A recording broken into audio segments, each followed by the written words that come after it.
started. We should be started. I just realized though, if I want to Started. get the notification, I have to change which YouTube profile I'm on. So, Oh, yes. did All I just right. see a Should. thumbnail of The Simpsons making an Animorphs joke? What? I don't think that was real. That can't have been real. Animorphs is I far too mean, niche. I don't think that was real. That can't. maybe. But we have That could be audio, fun. although that is just obscure enough that It is, they yeah. might have made a crack. Welcome, everybody, to the Arete Podcast. This show might look a little familiar to you, but I promise it's not the one where we talk about Star Trek episodes, but we are talking about Star Trek. Star Because, Trek. well, let's see. There's a couple reasons why we're doing this.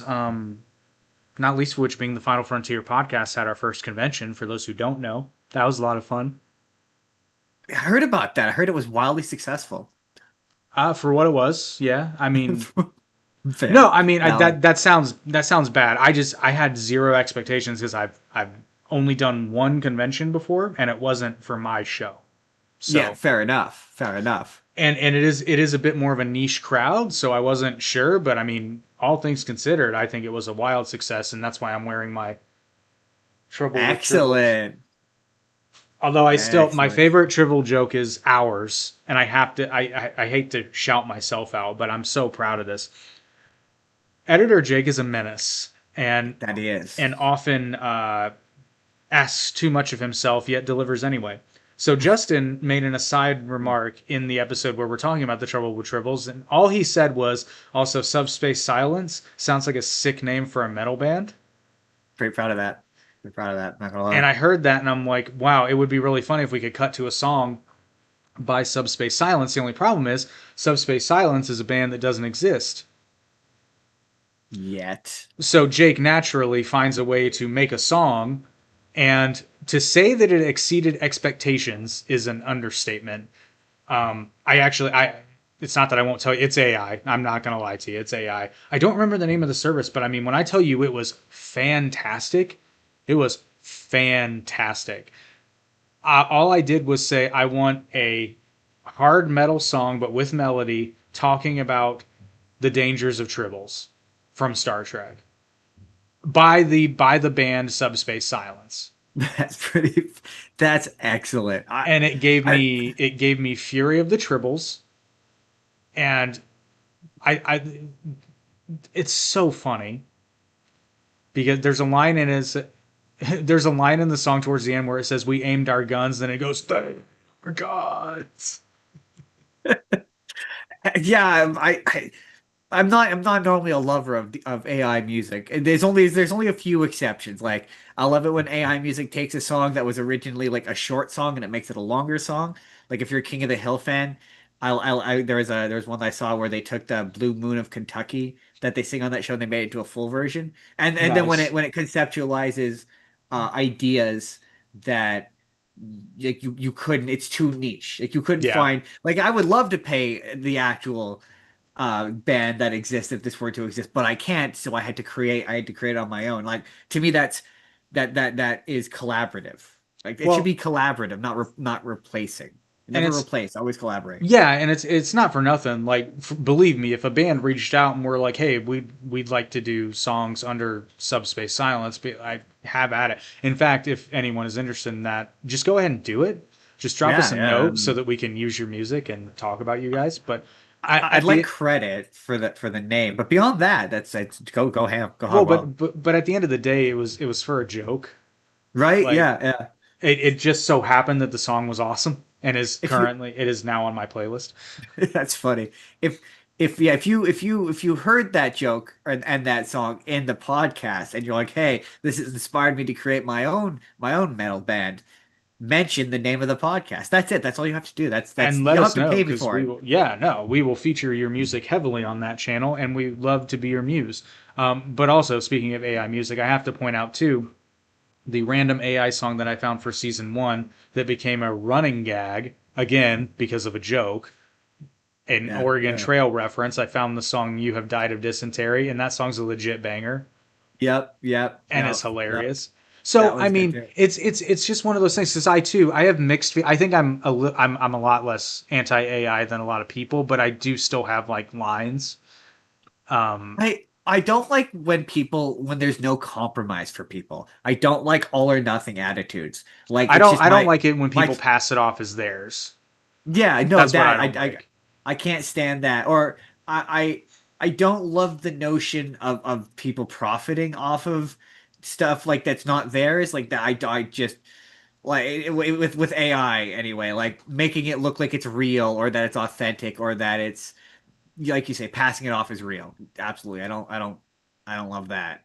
Well, and that's If yeah. it's for free, if you're doing it for free and it's fun, I don't have an issue with it. It's Well, when you yeah, the AI analysis podcast is for my own amusement yeah, because I yeah, find it yeah. funny. Um, Yeah. I find it extremely funny, Like and it's entertaining to listen yeah. to. Like I generated a theme song with Suno for the Spur of the Moment podcast that I never ended up using because I couldn't figure out the timing of it in a way that I liked. But it's in my playlist. I like it. It's a genuine bop. Where it's like I don't know of a if a band wants to write us a theme song, I will pay them to Yeah, do but so. But I'm not gonna we can't all hire Primus. right? Exactly. Yeah, exactly. Like I wouldn't pass it off or attempt to sell it. Like I certainly I have mixed feelings about selling AI art. Like selling AI Yeah. See, art. I feel like that's my line too. Like I will never sell it at that point. If I use AI to make something, it's because it's going to be released for free and for the Yeah. enjoyment. Um, Yeah. yeah, but anyway, Um that's not what we're talking about. We're talking about Star Trek and specifically its legacy, which it has a surprising legacy of artificial oh intelligence. yeah. You may have noticed Data in the although I would call that artificial life, not so much artificial Yes. intelligence. Well, I mean, not artificial intelligence as people would understand it to be currently as it is right now. It's not generative AI. It's actual AI. Is It's actual AI. Yeah, yeah. exactly. Yeah, well, I mean, we off cell phones. My dad always, when every time I go, Dad, what's the piece of technology that blows your mind? He busts out his cell phone. And he goes, this fucking thing. Um, I'm not gonna lie. I think up to this point, that might be in terms of what has touched everyone's lives and has completely changed society in a way. Because like there are bigger inventions, right? Like, I mean, you could make a case for the jet engine, for example, yeah, yeah. but I mean, for the thing that literally changed everyone's life and how the world functions, I mean, look no further. And this is predicted by Star Trek, by the way. I mean, yeah. I mean, the one that gets me every day as a Power Rangers fan is the smartwatch, where I sneak off like I'm trying to send a text message to Jordan, and I sneak off and I go boop boop boop, and I talk into my wrist, and someone walked by at work was, are you talking to your wrist? Nope, I don't. What are you talking about? I'm No, not I'm talking to trying my to reach the wrist, command center. right? The command center, or my fellow Power Ranger, as it were. I wear red for a reason. Right, right. He's green. I wear red. It means he's the renegade of the group. Sometimes. I know the Sometimes. color scheme varies, but red is almost always the leader, no? Usually, yeah, red's usually Yeah, the leader. yeah. Yeah, typically. And then the black is the well, in America it's the black one. But It's the black one. Yeah, yeah. no, black is Yeah. usually like the lieutenant that does the rough jobs. Sometimes, yeah, it depends on which one it It is. does vary because like there are some iterations that have no black one, but again, we're not talking about Super Sentai, we're talking about Star Trek because this year, for those who don't know, is the 60th anniversary. Yeah. I mean, you want to talk about influencing. For me, I always thought that the Star Trek future was like that was the future. Like that was the future that we were gonna wind up at. Like because it was so infused more than like Star Wars. Even though I just started recently because of the podcast getting into Star Trek, I always saw the Star Trek future even before I was a fan as the future. Like that was the most logical. This is the future that seems the most possible future. I just I love and again we talk about this on the Final Frontier all the time. Is it's there's a lot of things that happen on that show that you and I take for granted because like it's for those who don't know. We did a couple fan interviews at the convention, and there's a woman who has an awesome nerd store, by the way, that you'll learn all about it when you watch that episode. But she shares a story about her grandmother having a rule: if you're at her house on Sunday night when start this is in the 70s, if you're at her house and Star Trek is on Sunday nights, you shut up and watch Star Trek or you leave. Yeah. And she remembers watching the episode where Kirk and Uhura kiss. And for those who don't know, I don't know that that was the first interracial kiss on television, but it was certainly the first like high profile. They always say it's one of the first, if not the first. It's one of the first, if not the first, and it was certainly the biggest first time, Yeah. if that makes no sense. So much so that many television stations throughout the Jim Crow South refused to air it when it aired, That doesn't surprise me. which aired in 1969. So they saw it on a rerun, but apparently, not to fast version, her brother apparently was like, ew, ew. And then her grandmother gave him the riot act and said, you know, there will come a day where we view people as people and not by the color of their skin, blah, blah, blah, blah. There's a twist in that story that I won't share here because it's like a wow moment. But I even say after that, I'm like, you know, it's a great point because I brought up how we recently did the episode The Ultimate Computer. Yeah. And in this episode, there is a black man who is presented unironically and non-exceptionally as a leader in his field of computer science and robotics, and this is treated Yep. as something that is not odd.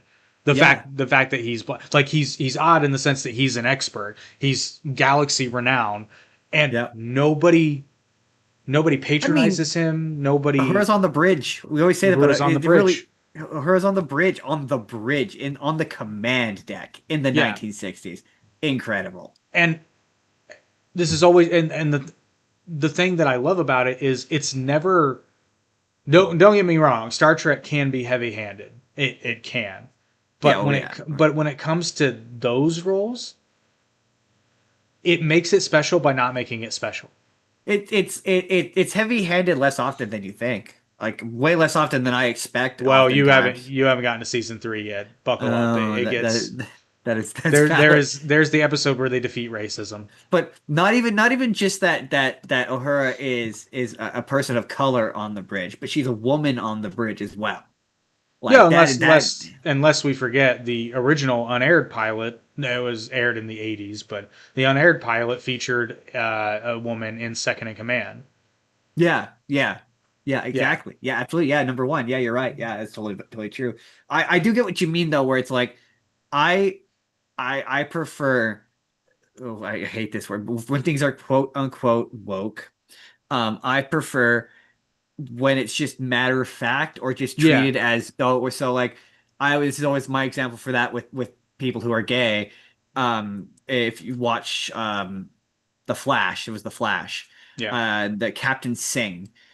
There's an episode where he says he's going to a wedding and it's a gay wedding and he just says it as though he were going to just any wedding. yeah. And I prefer that. I prefer that as opposed to it being this big pronouncement of you making a big spectacle of it and be like I'm gay and so I and yeah it was just oh he's just going to a wedding, it just happens First to be a gay wedding. and first reaction generally is everybody knows. Yeah, exactly, yeah. Then And you'll like that aspect when we get to Strange New Worlds because oh god, I can't remember the doctor's name, but I remember because he's in the thumbnail. Paul Stamets, played by Anthony Rapp. They're the first openly gay couple in Star Trek history, really, but they never like they eventually bring it up as a like because there's a mirror universe episode where somebody from the mirror universe is flirting with Paul, and then the doctor who's his husband is like, you know, he's gay, right? You yeah, know, but yeah, that's really the only time it's ever like said that way. It's just a thing. Like yeah, it's just nobody, it's not weird. Nobody cares, and it's yeah. like You don't it's need to make a big pronouncement of a character be no, like no, I was gay people just exist. They could just like people of color just exist. Like they could just exist, and that's what I like about Star Trek. These people just well, but exist. they're also because this is the thing. A lot of people we went through a media phase because we are going to talk a bit about media literacy, and we went through Oh a bit of yeah. a phase where it was the exact opposite of that. You know, like your minority characters were often trumpeting from the rooftops of like these are my unimportant stats, for lack of a better word, like the unimportant aspects of my character that do inform my personhood, but we're gonna put a megaphone on them and completely like broadcast this as the important thing rather than me contributing to the story or narrative in an organic way that people can appreciate in spite of the perceived secondary characteristics, blah blah blah blah blah. Star Trek never really did that. Star Trek was always, like you said, it was always inclusion of normal inclusion. Now, granted, they would raise the bar because, like every new series, you want to be more and more inclusive because, frankly, they could get away with more as time went by in television. Yeah, what I would say to that is there would be a class of people who would say that that is the case, but that class of people are bothered by the mere existence of a person of color existing, where they're like, "Oh, it's a person of color in charge. That's wrong." And you're like, "Well, things get more progressive as time goes on." So, in a utilitarian future, it just kind of logically makes sense that eventually they would just have women be in charge. So it being treated as a matter of fact thing is not in and of itself. At least I don't think it is making a statement. Depending on the context, like sometimes it is. Well, Sometimes a character is like, "I'm a woman, and that's why things are hard for me." well, yeah. Again, and before anybody says in the comments, I know Star Trek's not perfect. There No. are missed moments, unintentional racism in some episodes. Looking at you, Code of Honor. You don't get that reference yet, Justin, but by golly, when we get there, you will. But the thing is though, to to s- to say that Star Trek, I just nothing drives me. I know I make fun of them all the time, but it never stops being fun. Is when Stephen Miller or like a fucking uh, Pete Hegseth is like Star Trek is woke now or whatever, and I'm like, but like Star one of Trek's the most like been woke. just the beginning, one of the Like most I could it's even if you kind don't want of to its do deal. And I it's don't and kind here's the thing, I don't even consider myself like an overly progressive person, but like neither do I, the ironically. the concept of that kind of inclusion to me is like why would you fight against this? Because Well, like is let's it look one at of the this. captains a woman though? Is it one of the captains a woman? There I two forget. now. Two now. But like even from like the 90s before Yeah, it yeah, went yeah. woke or whatever. Yeah, What's her name? Janeway from Janeway. Voyager. Sorry, I wanted to mention that. Sorry, go on. Oh yeah, she's in the thumbnail for a reason too. And Janeway's beloved. Like, Yeah, exactly. Like that's what drives me crazy. Is like it just I don't know. I always say it's the internet that well, I know. I'm the where I'm from where I'm saying from saying that, but the fact if the idea of a woman commanding a starship somehow offends you, that says way more about you than it does about the woman commanding the starship.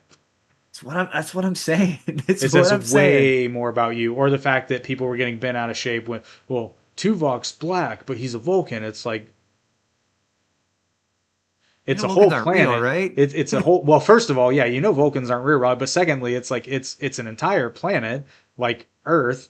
There are black people on Earth. Right? I Like don't like doing that to people where I'm like, you recognize that Vulcans aren't real, it's right? like They're a fictional race of people. yeah, they're actually that's Stephen Shives. Often we brought up his Trek Actually videos. They're very entertaining, and he often says it's like never mind the fact that we're talking about a fictional race and a make believe story where people wear their pajamas to work. I'm just yeah, exactly. I do that all the time. I'm like, It's like, you recognize this isn't real, right? Like, and I, relax. that's why we do have a lot of fun. It's funny because I think nerds understand this. You can simultaneously make fun of poke fun at something. I shouldn't say make fun because we laugh a lot at Star Trek's expense, I but it's have so much reverence for it. Even before I watched it, I had reverence for it. but It we impacts culture in a major way. It's hard not to. yeah, but we'll do a 180 and be like, yeah, but this moment is like legitimately like an important moment that really shaped a lot of people and Oh, thus for sure. society. For sure, and there's nothing like you can't. I'm like there's certain people in my life. Sorry, Jordan. There's certain people in my life who like he can't really get into like if a thing is really old, it's harder for him to like get invested in the emotion of it. I'm not like that. If it's old, if the emotion is good, I can feel it no matter what. Oh, And for this is sure, a show because that yeah, when the emotion yeah, runs high, it's good. It's I good mean, stuff. Casablanca is one of my favorite movies. Oh, see, it's funny. I've seen that movie twice, and I know there's something specific about it that I made fun of, but I cannot remember what it is. I don't I know. And think it's it's oh okay. The reference that most people might understand, and this, believe it or not, as absurd as this reference is and oddly specific, it will make sense. My point. So I love Dragon Ball. I love Dragon Ball Z. I grew up on it.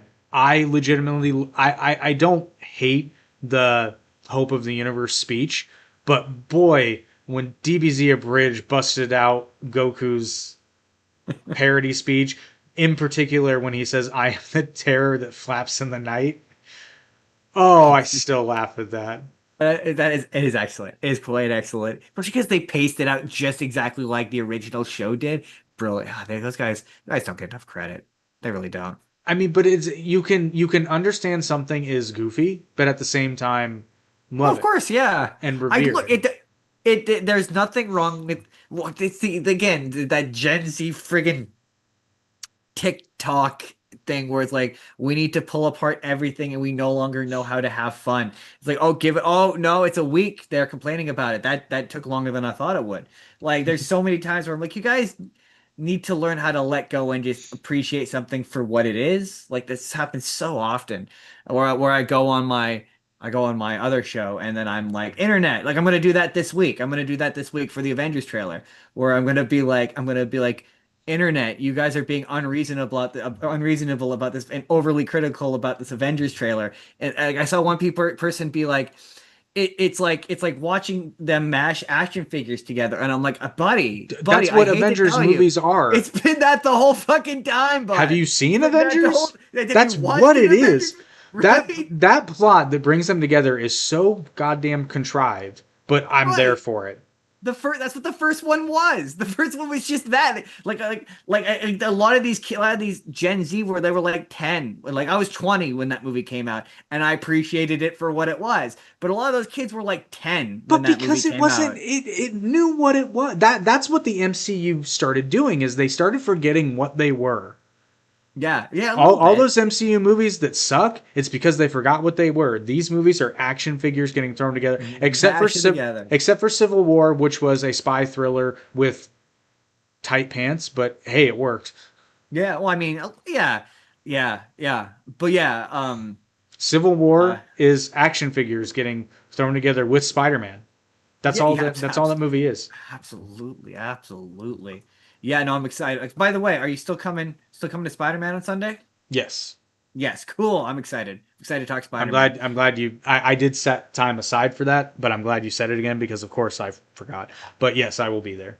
Because I love Excellent. me some Spider-Man, and speaking of trailers, I'm now cautiously I was excited, now I'm cautiously optimistic. Ironically, the latest Brand New Day trailer, I don't know that I love what I saw. Um, I think there's going to I, be way too much going on in this movie. yeah, but my thing with that. Okay. We'll get into this on Saturday because yes, that's a general problem Spider-Man movies tend to have. But that is kind of what Spider-Man is. Spider-Man is a 1 minute he's fighting Scorpion, and then the next minute he's fighting Captain Boomerang, and then the next minute, and then it's just a minute to minute, a mile a minute kind of dealio. I there is a bit there is a ton of it where I'm like, yeah, okay, all of the marketing is like, and then there's the Hulk, but yet there's the hand that there's no indication as to where that's coming from. Yeah, but and Punisher's in there. Yeah, I like their interactions. Yeah, yeah. Well, and again, The I suit is know. doing a lot of heavy lifting. Like, I cannot I keep saying this on the spur of the moment, but the suit is doing so much heavy. It's the best suit I think in any of the Yeah, movies. yeah. Just like And hands down. here's Like, I know that arguably. I know that it's fashionable now to shit on No Way Home. I still love it, and It's a little really it's fashionable to hate on No Way Home. oh yeah, That's funny. now it is because now everybody the multiverse is so tired, man. It's like really Oh my God, shut up. you No, were not all you shut up, but screaming you were all screaming in the theater like small children along with me when that happened. So right. shut the fuck up. I made several shorts about yeah the MC no okay in order of meanness the Star Wars fans are the meanest, then MCU fans, the nicest fans ironically are was it Tokusatsu fans are the nicest, but Lord of the Rings fans are the coolest, like Generally, but they're where did the bronies fall in there? Bronies are super nice. Yeah, but aren't Like they a little overprotective? they are they're mean to women, but to like other men, like they're chill. Like they're really welcoming. They want you to be in the community as a man, but like they're mean to women. Is it It's sad that a goal of mine is at someday when we're doing a convention, I want to get a photo of you with like 25 bronies. I'll do it. I know Look, you will. the movie was good. I'm not gonna take it away. The movie was actually, me and Jordan were shocked. We're like, the movie's good. It's honestly good. I mean, Like, and to be fair, that's a fandom I know virtually nothing about, but like no, neither do I. that's such a niche group that I'm just shocked that it has such a huge fan base across the world. There was one of the comments I got was like I'm a brony and bronies suck. And I was like, but like they leave such nice comments. Like a brony has never threatened to pie my co-host. Like I'm it's just that's the comment that will live with me to that's I think that's my legacy on the internet well actually certainly Jordan's legacy is someone saying that if they ran into Jordan on the street they would throw a custard pie in his face. At Like least it's I'm just custard. That's that's what nice. that's what I said. I said at least it was custard. At least it was it was custard I pie. mean, that's a premium pie. Right? It's a high I level assume pie. they want it to stick around, but you know, I presume. But yeah, I know they were but Star Trek fans are also very nice. Generally, occasionally I generally get a mean there's comment. the only thing and here's in their defense, I don't think Star Trek fans are trying to be mean. Sometimes they are. No. They're trying to be it's one of those comments where they think they're being educational or they think they're helping you and they're Yeah, really not. and here's the thing, I don't care because there's no such thing as a warp core. I mean, And well, I don't nobody actually knows how many bolts are in the Enterprise D, so you know. pretending like you do is that's adorable. I It's a tend not to number they care. made up when they made the fake spec book of the fake ship of the fake Right. like Right. I tend not to care about because I don't see them, and me and Jordan share similar. They're not real people. Like they're not real people. So like I've done performance in front of real people. I know what it's like to be in front of real people, and real people are usually nicer to you. they are, yeah. Which speaking of which, I hesitate to announce um we are planned to be at another convention in I October. know. Me and Jordan Um are working on and making that and a reality. um there's been discussions of panels, but nothing set in stone yet because they're still setting the con runner's exact words were we're still setting up and figuring out what we need most where. Interesting. But Well, it was brought up. I think I can pretty safely say we're going to do a live podcast. But I had an idea for you guys, which I'll talk to you about off screen because I think it would be absolutely hilarious. I have a panel that I have pitched to people that if there are panels available, I would love to have you join in on. Oh, okay, that sounds fun because I generally I always like it. What is this panel? It's the idea. Well, initially when I pitched it, was just me and Jordan, but Jordan's always been kind of iffy on panels. So if it's just me and you, that's totally cool. But it's how to start your own podcast in 3 easy steps, and it's the 3 easy steps are pick this up, talk to it, hit record, and talk to it, and then it's just improv, filling in any questions people have, like if people have technical Oh, I love questions. that. I love that. Well, and Um, here's the thing because I want to try to tell you what. We'll get off this for now. You and I will talk because we're yeah, here to talk about it's Star Trek. I've pitched it to like 4 different conventions, and I've never gotten. They always reject me. But yeah, I have a rough kind of outline in my brain of roughly what it would be. I've yeah, I know of what I would kind of loosely do.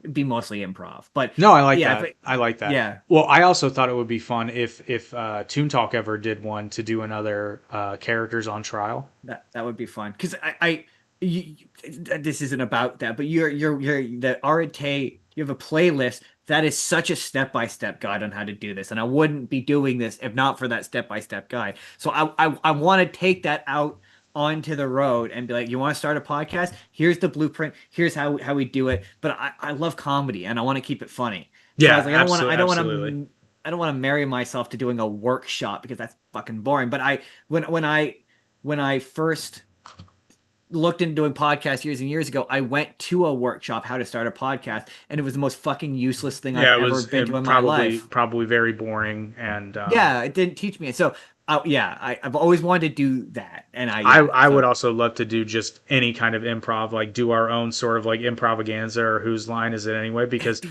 dude, when I was so in much. high school, my friend group and I, we would do that just for fun. We would do that all the time. Like we'd do all the classic games. And the thing people don't really understand about a show like Whose Line Is It Anyway is they record a lot more stuff and they take, Yeah, because sometimes bits just don't work. But when I tell you, Justin, that just about every single game bits worked yeah. Oh, I and mean, were genuinely funny. I love I used to well, I took 2 years of improv, and improv classes were that. There's so many characters. There was a character I made who was who I created, who I kept bringing it back, where it was just it was a lady from like the Bronx, and her catchphrase was "I married a moron," and I just every sketch should be like "I married a moron," and like my whole class just fucking died. And there's nothing like getting a laugh from something you just said. It's why I love doing the Final Frontier. There's nothing more enjoyable than like saying something just off of the top of my head and just watching a person die. Like it's just there's just I love it. And I there's so love many times you where get me so many times. it's always great. And there's sometimes where I'm like, oh man, I feel like crap because this joke's not working in the way that I thought it would. And then you go into the edit and then you punch it up and you make it work. Like there was one in one of our more recent episodes where I was like, I kept saying the guy was really like he was just really gay. I was like I'm really fixated on gay today for some reason, but I was like he's really gay, and just you did something with sound effects in the edit that just fucking got so funny, so good. Oh, I took the clip from Superbad Was that it? where Oh, Michael it's Cera is just like super gay. it's so good, so funny. I There's remember just that. Yeah. Oh god. there's so Well, many because times where I it's felt just like it just needed I when I edit in a real emotional level, which is why I feel like that's probably why my timing tends to be really good, is because like it is I feel like so good. this is funny, but if I do this, it elevates the joke and makes it boom that much more. And I do it all the time. If you watch the Final Frontier, you're well aware of that. And it frustrates me though, because sometimes I'm trying to edit in a joke and it's just not working, and I have to abandon it, and it's just like, Ah, oh, yeah, I know I that's hate happened to it. me before.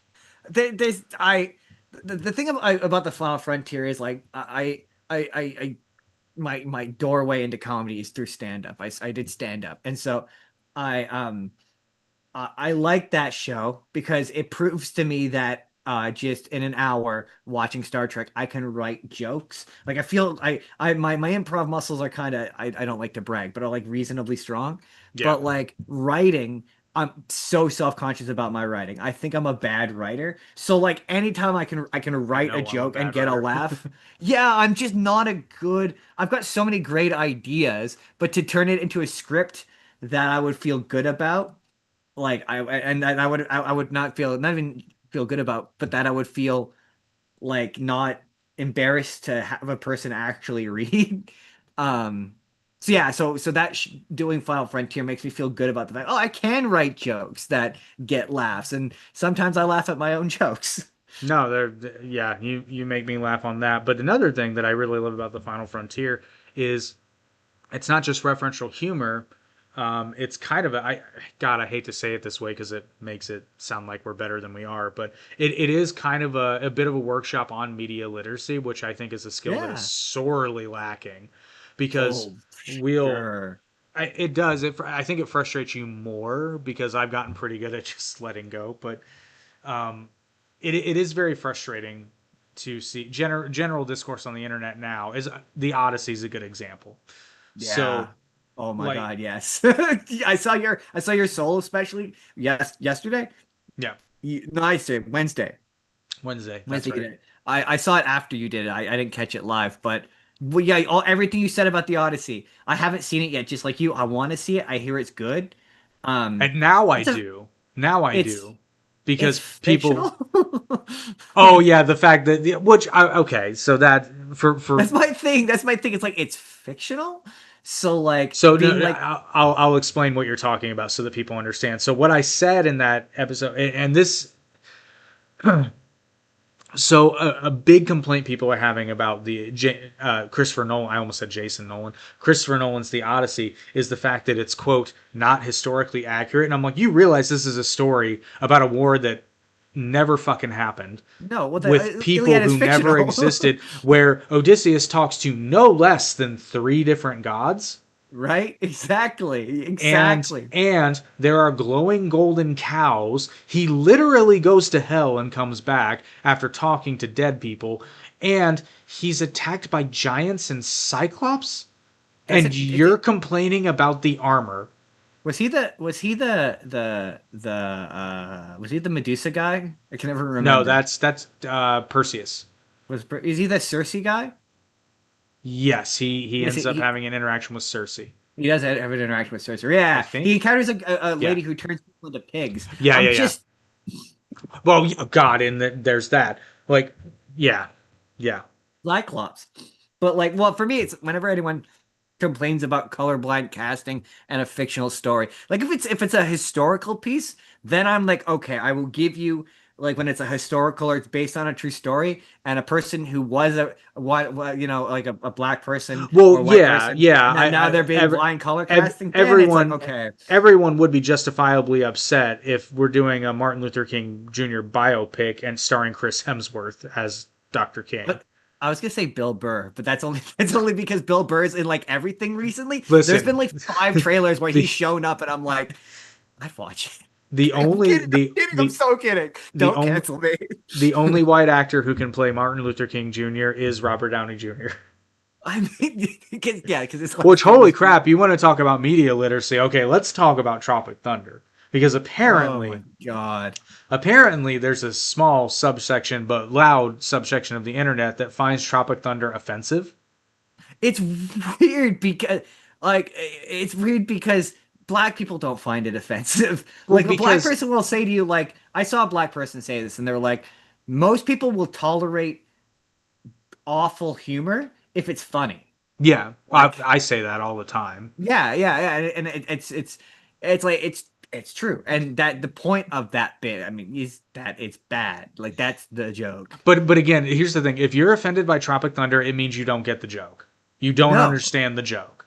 exactly. The joke is that Hollywood A-list actors are so self-absorbed Yeah, that they will do things that cross lines, and they don't even understand what they're doing is wrong or why it's wrong, because I they're don't. so up their own asses. And the fact, okay, when you get, spoiler alert for Tropic Thunder, which is how old now?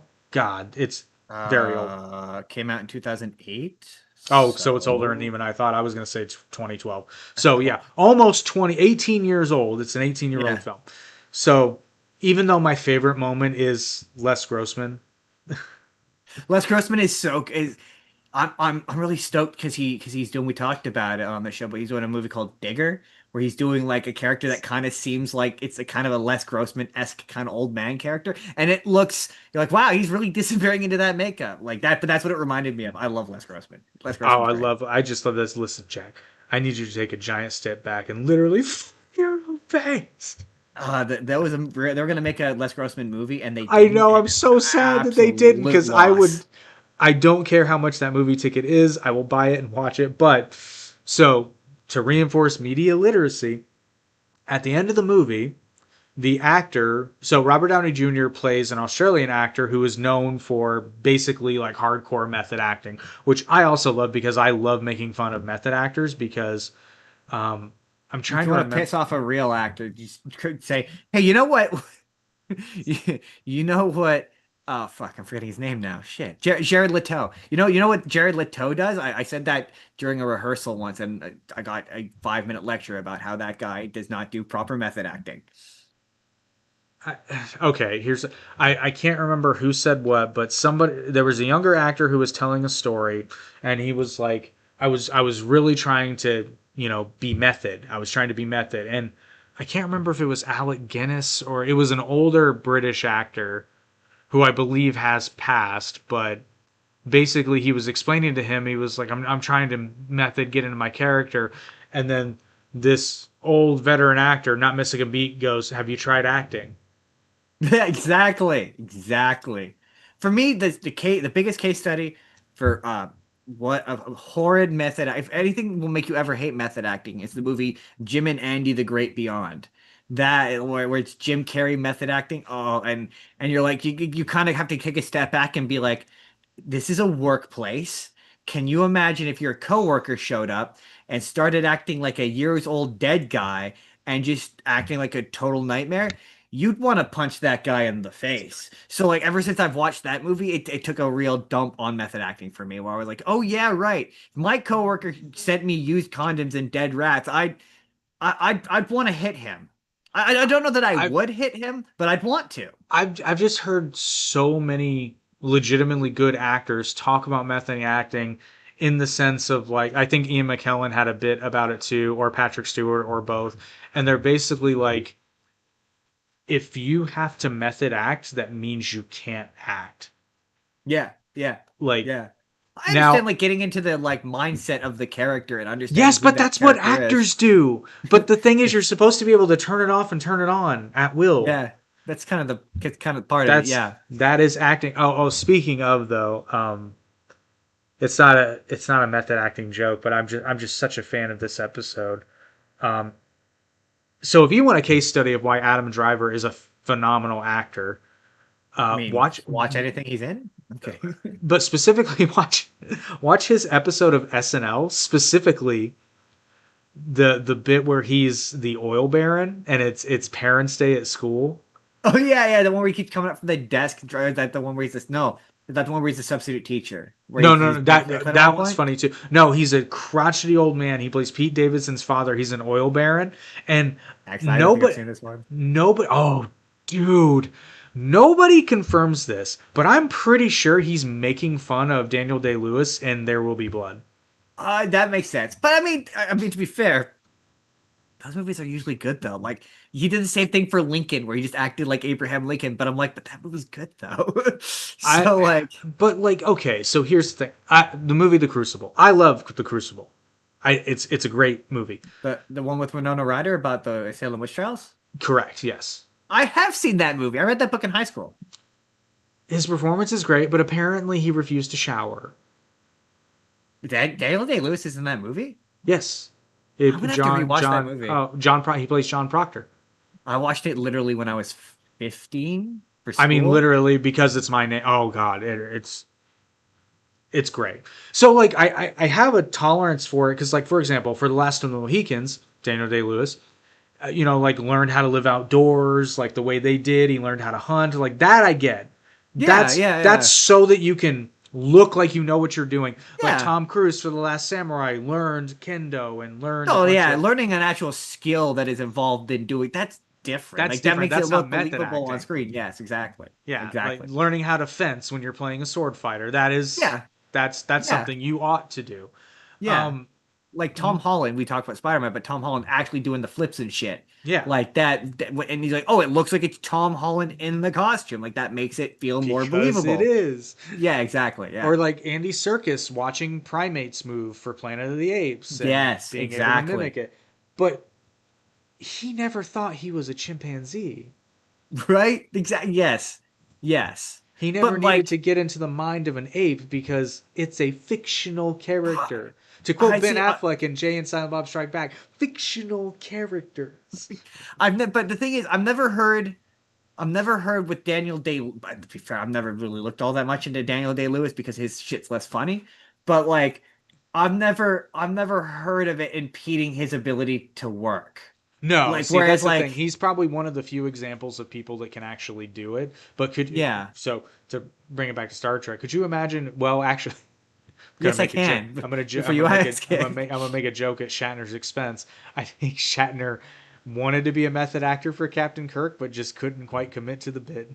I'm fairly convinced that he thinks he's. I truly would let him be Captain Kirk one more time, I just would one more time. absolutely, but yeah, I they do one more Kelvin timeline Chris Pine movie. Find some way to have him travel from an well, alternate time they future. can't though because you don't know this, but canonically Kirk is dead. No, yeah, well, I know I do know this. I've seen Generations. Oh, okay, so yeah, okay, never mind. You I do know love canonically. Generations. Generations is one of my favorite Star Trek movies. I love that movie. I feel like it could have been so much more, but I mean, yes, yes. If it were made today, given that they're the same age and it were made today, yes, there would be more pomp. There's not a ton of pomp and circumstance for what should be a monumentous moment for this franchise. It's not treated as such, and I felt Yes. that. That's the thing for me coming to Star Trek is like I love doing this show because our dynamic is I don't mind it when the comments call me stupid because in this context because like I'm the guy Well, who's stupid and that's the I bit and I I'm okay with that. I do because we often bring up the fact that you're new to the franchise.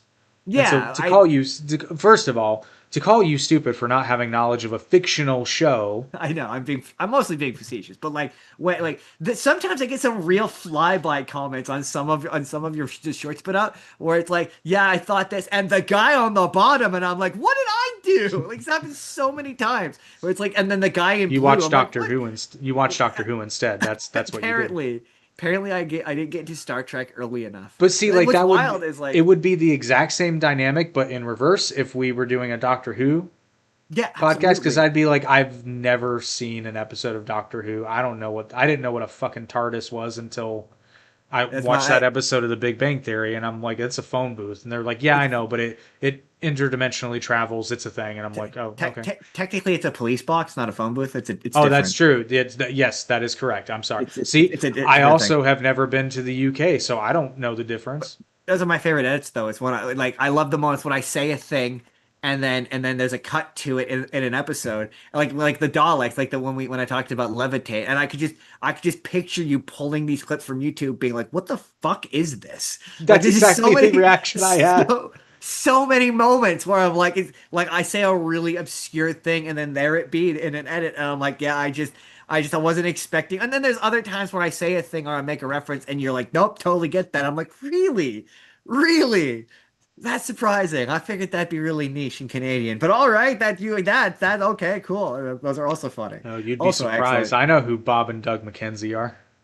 But I my place my dad was a major Star Trek fan. So when I was a kid, my dad used to stay up and watch The Next Generation. That was the show that Yeah. so I would be like, Dad, I don't want to go to bed, and my dad would be like, all right, I'm watching Star Trek. You can sit here and watch Star Trek, or you can go to bed. Those are your options. And I was like, okay, I'll obstinately stay up and watch Star Trek. And then it would put me to sleep pretty instantly. So that's where we first started doing this, I was like, Star Trek to me is a thing that puts me to sleep. It's just that like instinctively. It's just where my brain goes. So I now I'm like, oh my God, this is such a multifaceted franchise with such nuanced discussions. But as a kid, I was like, how come they make space boring? This isn't Star Wars, guys.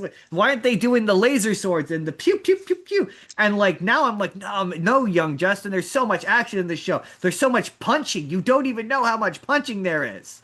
They punch each other a Well, lot. and I think the problem too is you were watching Next Generation, which I'm not dogging it for this, but Jean-Luc Picard is not Captain Kirk.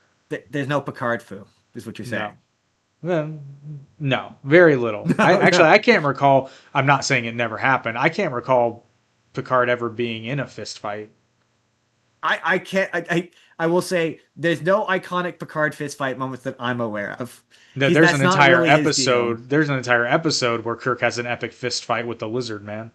Yeah, well, there's an entire episode where he fights a young Irishman for Oh, right, a Finnegan. significant Yeah. portion of the episode. It's just him fighting Finnegan. Oh, and then And like, lest we forget the episode where he fights himself. yeah, And which is I well shot, for what it is. one of the things I love to do is talk about Star Trek in ways where if you don't know what I'm talking about, it sounds like the weirdest thing you've ever heard in your life. But if you know, you know, and I love that about Star Trek. I, I, so it's funny. Yeah, we talk about like cable, but like or like old things that kids don't know. But I used to know MASH because See, it I would always love come on MASH. after it would come on after the Next Generation, and it would go to a split screen, and the left screen would be the credits for the Next Generation, and the right of the screen was MASH. And so I knew MASH is the song, it's the show that came on after Star Trek. So when I watched MASH for one of my TikToks, it blew my mind that the theme song had lyrics. Yeah. Like I was like, the song has fucking lyrics? Like I was like, what the really? Like it Yep. blew my mind. I was like, yeah, to me, because to me, it was always, so there's just certain things that because of you want to talk about like Star Trek causing there's certain things that I only know about because of Star Trek, because my dad watched Star Trek. My dad weirdly, he never insisted we watch Star Trek though. Like he was also really into Deep Space Nine. He loved Deep Space Nine. because it's the best. But I can tell you That's the one why, with because Quark, right? yeah, That's Deep Space Quark. Nine. Yes, Oh, yeah, yeah, love yeah, yeah, Quark. yeah. I can tell you exactly why your dad never insisted on it, because Star Trek is one of those shows where if you don't come to it willingly, you will resist it because it is so different. That Yeah, because I can it's see like you that. said, it's you don't it is action heavy, but you don't really notice it because there are a lot of scenes of people kind of standing around talking compared Yes. to something like Star Wars. But it's just a completely different vibe. It is a more mature show in the sense that it's not just about getting to the next action beat. But it kind of is sometimes. That's the thing. Sometimes. That's why it's such a the original series anyway, such a great show because it is surprisingly balanced. Of like, there are episodes that it's like 90% action, and that's totally, and then there's some episodes where they just stand around on the bridge and they talk about what they're gonna do, and that's what makes the show great. That's why I like it. And then there are episodes where William Shatner feels the need to like roll or jump over something when running away from someone when it would be much faster to just And it's run. always funny. It's It's always it's funny. always funny. And it's funny, God, if we ever met William Shatner, it'd just be like, look, sir, I mean, no disrespect, but like it would have been faster to run around the thing as opposed to vault over it. Like If I ever met him, I'd be like, dude, I'd be like, sir, Mr. Shatner, you look much thinner than everyone makes you out to be. No, I'm that's saying, be like like, why? Oh God, we talk about it on the show. Why do people think Shatner's fat? Like seriously. I don't. I think I stand by this. I think because yeah, everyone always jokes about Captain or about William Shatner's girdle, and I'm like, my theory continues to be that everyone has this perception of gets that perception from the movies. I like It'd have to be. the It'd have to be. because that's where all the goofier And it's Kirk like shit comes from. I'm sorry that a man in his 40s slash 50s, you know, isn't as lean as he once was. Requires a But he girdle. Hey, we need a but he girdle also sometimes. but he also doesn't have a single shirtless scene in the movies. Does he not? Well, that's No. disappointing. The thing is though, if these movies existed today, he would have got shredded for no reason. That's actually really funny. There's a movie Yeah, that's you would true. like. Um, one of the funniest Kumail Nanjiani. Yes.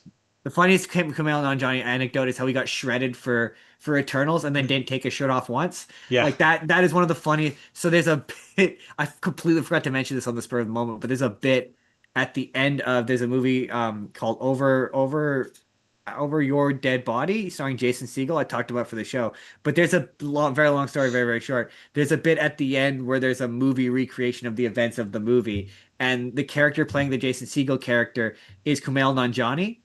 And while he's fighting the bad guy, he rips off his shirt and he's just shredded. He's just jacked. So it's like Kumail Nanjiani finally get to show off his abs. I love that. That's so funny. It's so specifically funny to just me. Happens so many times where I'm like, there's like four people who get this joke, and Jake and Jordan are two of them. It happens to me a lot where I'm like, there's only four people who are gonna find this funny. But those are the best jokes. I know. Incidentally, he's quite funny. Have you seen his movie The Big Sick? No, I want to. It's on my list. I have an episode idea for hospital related movies that I'm gonna. It's okay, but there's a great joke, and I won't ruin it for you because it's still funny. The premise of the movie is he starts kind of sort of casually dating this girl, but then she gets a real like they're not together. You know what I mean? Like it's a real Yeah, new sort of like they're in a talking stage when she gets a really serious diagnosis, but he's because this is a good person, yeah. he he's with her in the hospital, and her parents come, and they're like, is this your boyfriend? And they're both kind of like, oh, we don't really know. But anyway, long story short, he and the dad are sitting in the cafeteria, and he's Pakistani for those who don't know, and it's a white woman, and her parents are super white, and they're having a conversation, and then the dad just goes, just tell me one thing. What do you think about 9/11? And then Kamal And he's a comedian in the show, so he's a comedian in the movie. So this reference makes more sense in the context of the movie. He goes, "Oh, it was such a tragedy. We lost some of our best guys." That's And funny. I just like, That's funny. wow. And he was just like, "Oh no, it was a joke. I'm a comedian." Like, That's funny. That's good. That's funny. I've it's a heard that very movie's good good. joke. You're not the first person to say that that movie's good. I've heard good It's things about it. it's different. It's different. But so when we come back, I want to dig a little bit more into the specific series of Star Trek. But first, I'm going to give you guys a quick look at something. Speaking of starting a podcast, if you do anything on social media, you know that creating short form content out of long form content is, for lack of a better word, a bitch, because it's time Time consuming. consuming and difficult. And how do you know what's going to perform? Well, our friends at Wizard.ai can help you with that. And here is just a smidgen of what they can help you with. Stop wasting your time on manually editing your videos. AI tool will do the work for you. One of the best thing about it is that it gives your video the potential to go viral. Visit this page, sign in, create a project by clicking on this button. Choose a video that you want to use. Click on the AI clip button. Wait for the magic. It is scanning through the video and looking for the parts that has the potential to go viral. Instead of editing the video by yourself, it does the work for you. It even generates headline and captions which fit your video. Another surprise is that they generate video description or social post for you to use. Once done, click Export to Post.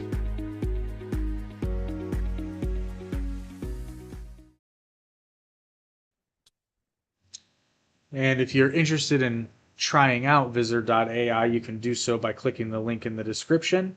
It is absolutely worth it. It is. Just making sure we still have audio, because you know how OBS goes. I do know how OBS goes. Boy, howdy do I. All right, so want to dig into, just to illustrate the overarching point of this, because Justin and I are notorious for tangents. Yeah, that's what we We're do. quite bad about it, but um, this is kind of a slap into the face, not into the face, a slap in the face of those who say things like Star Trek is woke now. So we're just going to illustrate just a few examples of how Star Trek has been progressive since the beginning. We've already talked about how the fact that the first pilot showed in 1965, when it was Yeah. made, not when it aired, but has a woman as second in command of a starship, meaning she gets to tell men what to do, save Hmm. one who is the captain, Yeah. and even has the power to usurp his authority under certain circumstances. You got Sulu on the bridge. Yeah, so Asian man, like not even what 15 years oh, out from so 19 from no a little bit more. So 1945, 20. 1966. So 21 years. But still, I mean, within in Well, but terms of you're being in the talking, cultural zeitgeist. so not just Asian, well, and during Vietnam. So that's the Asian part. Oh, that's a good point. Yeah, yeah. But Japanese too, right? yeah, Yeah. well, and George Takei was in one of the internment camps. Was he? Yeah, I think I knew that. his family was in. He did a play about it. He wrote a play about it. Did he? He's Yeah, really cool. Like we he's always talk about that, but George Takei does not get enough respect. Like it's funny we talk about Galaxy Quest all the time, but George Takei is kind of like, in my opinion, he's a little bit. I know that the Alan Rickman character, people would tend to associate him with Spock and with Leonard Nimoy, but to me, he's just as much George Takei as anyone, because George Takei is so cool. And he gets so overshadowed by Kirk in the cultural zeitgeist. It's such a shame because he's really cool, like which really cool. you bring up Alan Rickman's character. Um, okay, I have to bring this up because we're talking about media literacy, and it's By the Hammer of Drakthar. by Grapthos. Well, it's that line too. So the entire movie treats that line as a joke, because Alan Rickman's character is a real actor who was typecast into being a weird alien guy on a space show. So every time people want him to say the thing, he always rolls his eyes, until, because Sincerity in movies works. I know that it's all cynical and cool to hate on sincerity, but that's when it works.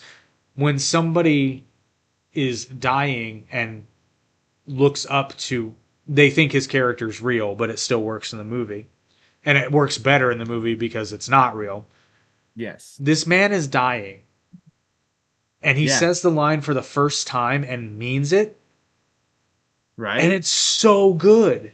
It's the Right? same line. It's the same thing he said like 6 times before, ironically or begrudgingly. But this time he means it. And that's what it's all about. Right? Right?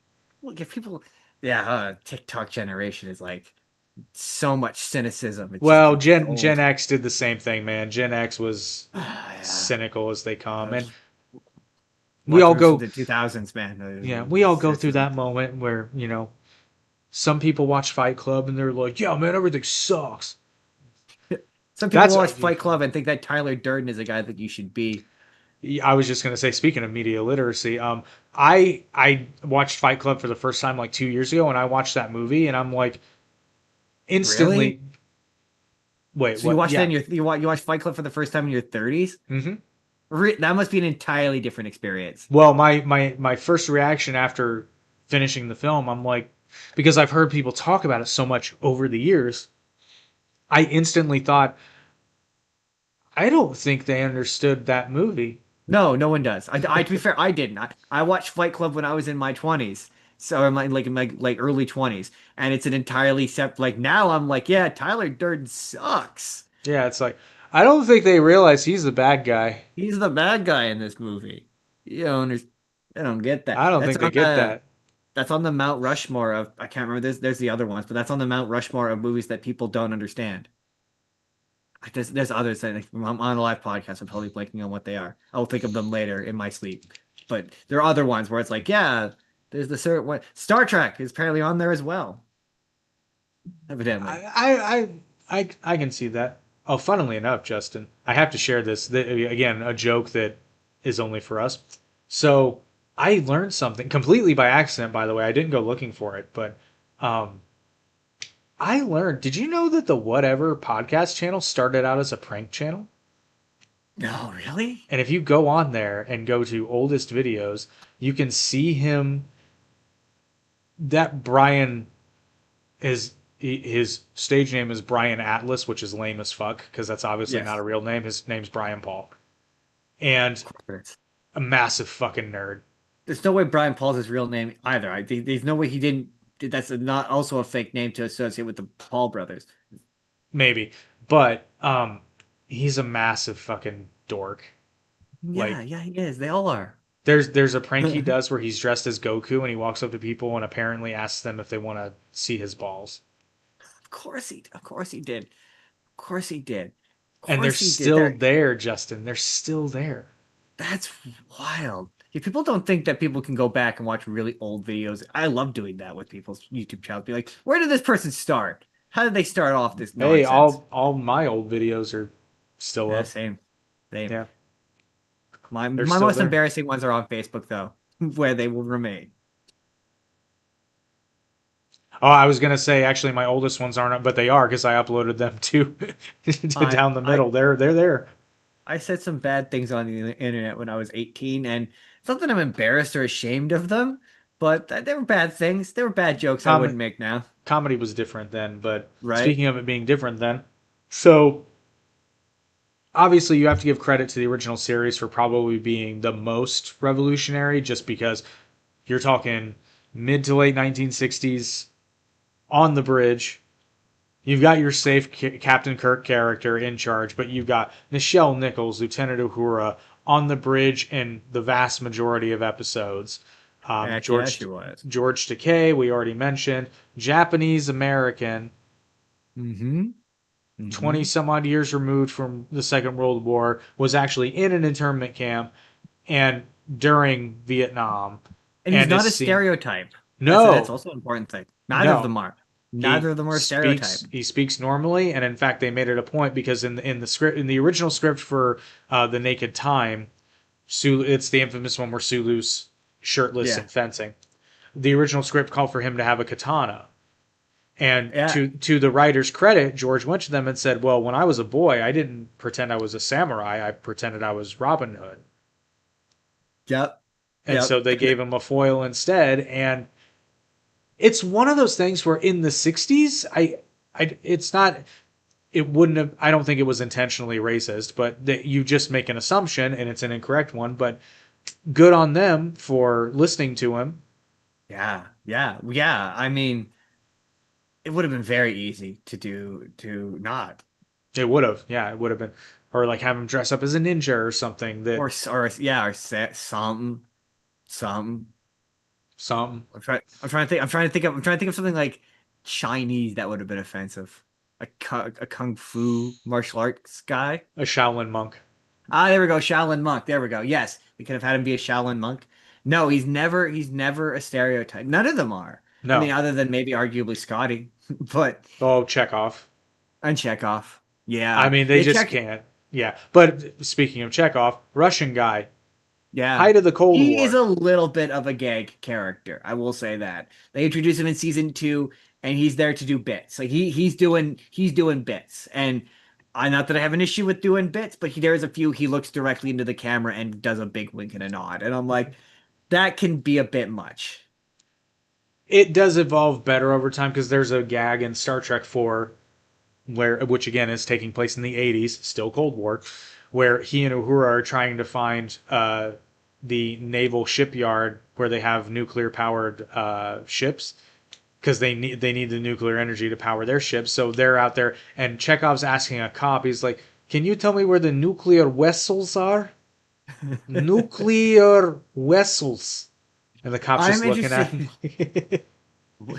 I'm interested to see the movies because it will be interesting to see these because I've seen clips and they're just so different.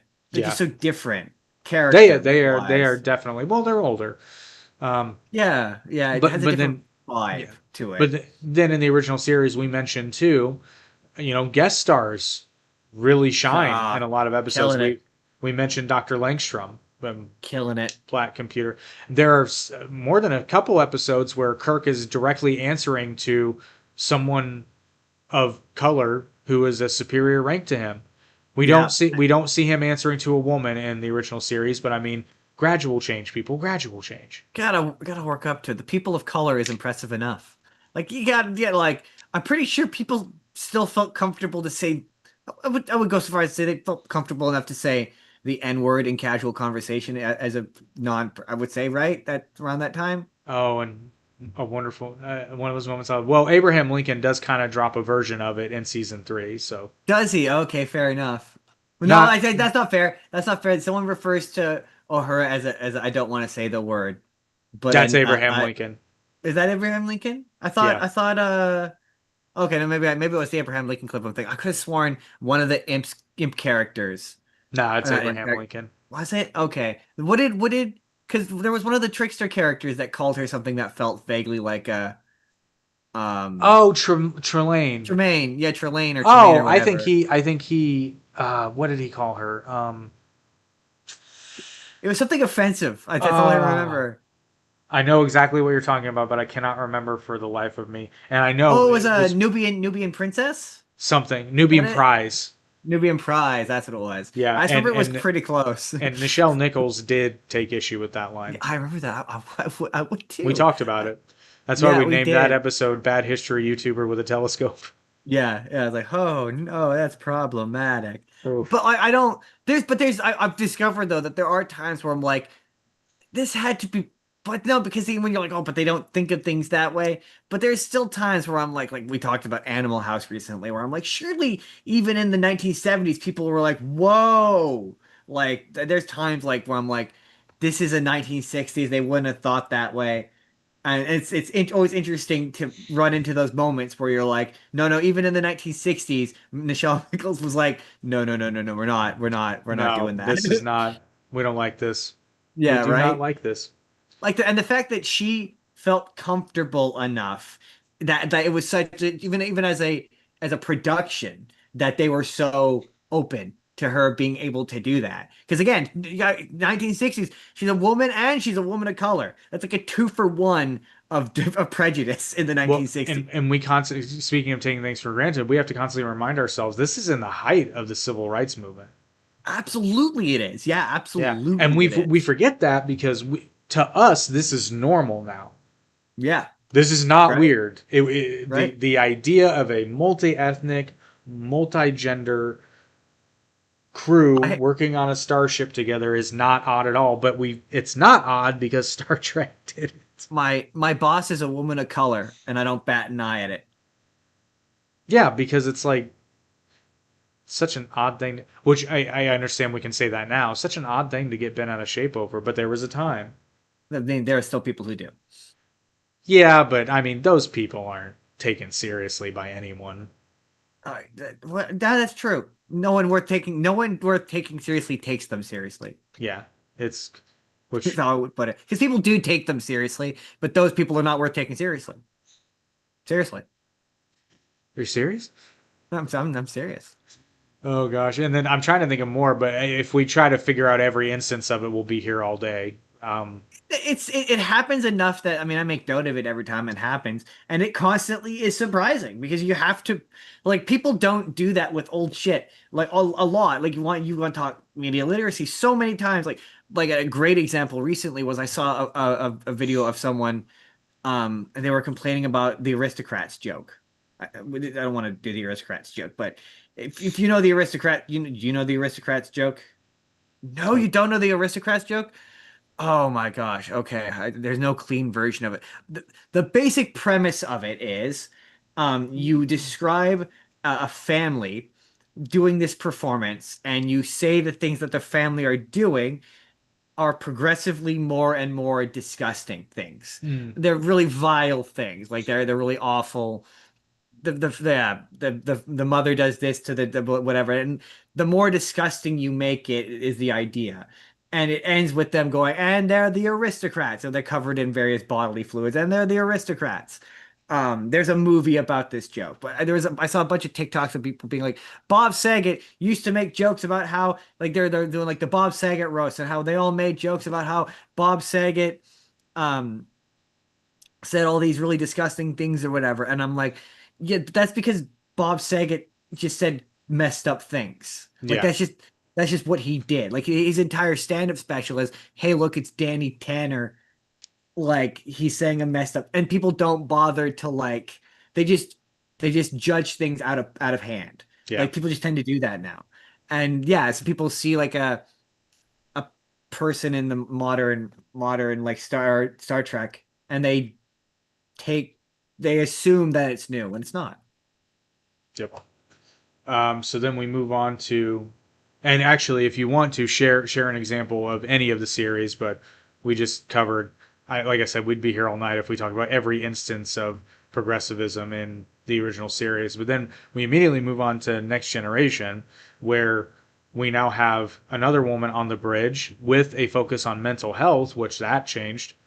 Because there's a running joke amongst Trek fans where like Starfleet really doesn't take mental health into consideration, like we pointed out.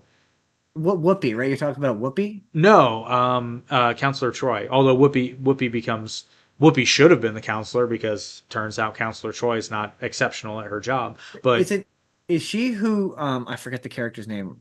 The doctor on the Orville is Whoopi the character that she's making fun of? No. Or an homage to? No? No. Oh, interesting. I don't know much about the Next Generation other than like the core group of it. Yeah.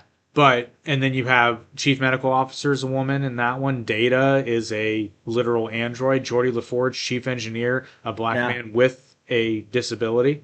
Yeah, that is also true. Yeah. And then Michael Dorn is Worf, who is a Klingon that is serving in Starfleet, and at that time is the only Klingon to have ever served in Starfleet. I mean, you've got the geriatric. Yeah, and then you have that old geriatric man who's a captain, who always just looks old. except for like one. I do love, and I mean, I love Patrick Stewart, but I mean, I am I no shade to Patrick always, Stewart. I just always kind of look at Jean-Luc and I'm like, shouldn't he have retired by now? Well, the funniest bit about Patrick Stewart is how he was like this X-Men. He was like, "This is the last time I'm playing Professor X." And then they came to him with a wheelbarrow full of money. He was like, "Okay, no, we're gonna do it for Doctor Strange too." And then that's it. This is the last time I'm retired after this. And then they came at him with a dump truck full of money, and he was like, "Okay, this is the last time." And then after this one, he's like, "Okay, no, for sure this time." And then he remembered he likes doing American Dad. So he's like, "Oh no, I can't fully retire because I still like doing American Dad, but no And more it's like, well, Picard." I guess we are gonna do this till I'm 90. Yeah. Oh, my thing with Picard. I love Patrick Stewart, so I'm always gonna have a base love of Jean-Luc Picard. But a thing that retroactively put me off of that character was that Picard show because I saw clips of them saying F-bombs, and F-bombs in Star Trek feels wrong. Outside of a comedic context, yes, Yeah. I'm still a fan of. I think that if you censor certain moments in Star Trek, they would be unintentionally hilarious. I mean, yes, that is true. Yes. I mean, just generally, if you do, it's always funny, just generally. But yes, Well, there are also absolutely. moments in that, and we explored this in our show where Justin started calling them Star Trek sitcom moments, where There's a world where this show is a sitcom. I swear, I swear. it is, and it works. It works better than you would think a lot of times. But like a 1960s, like a Gilligan's Island era Yeah, sitcom. yeah, Yes, absolutely, yes, for yeah. sure. But yeah, so Next Generation, they tried in the first couple of episodes to show men wearing women's clothing, but we're still in the 80s. We're not there yet. I would argue that the 1980s. It's just funny because I saw someone say this about the Reagan era, where they're like, "Oh, there was this epidemic of anti-intellectualism that just doesn't exist. It doesn't exist now." And I went, Are you kidding Are me?" you really? Um, so so I would That argue, speaking of anti-intellectualism, that's a very stupid thing to say. right? You're But I talking would about I a would day. argue. You're talking about a day and age where the Paul brothers are celebrities. I love Joe Rogan, but he was in the Oval Office being like, and now we can do mushrooms. So like we live in a weird time.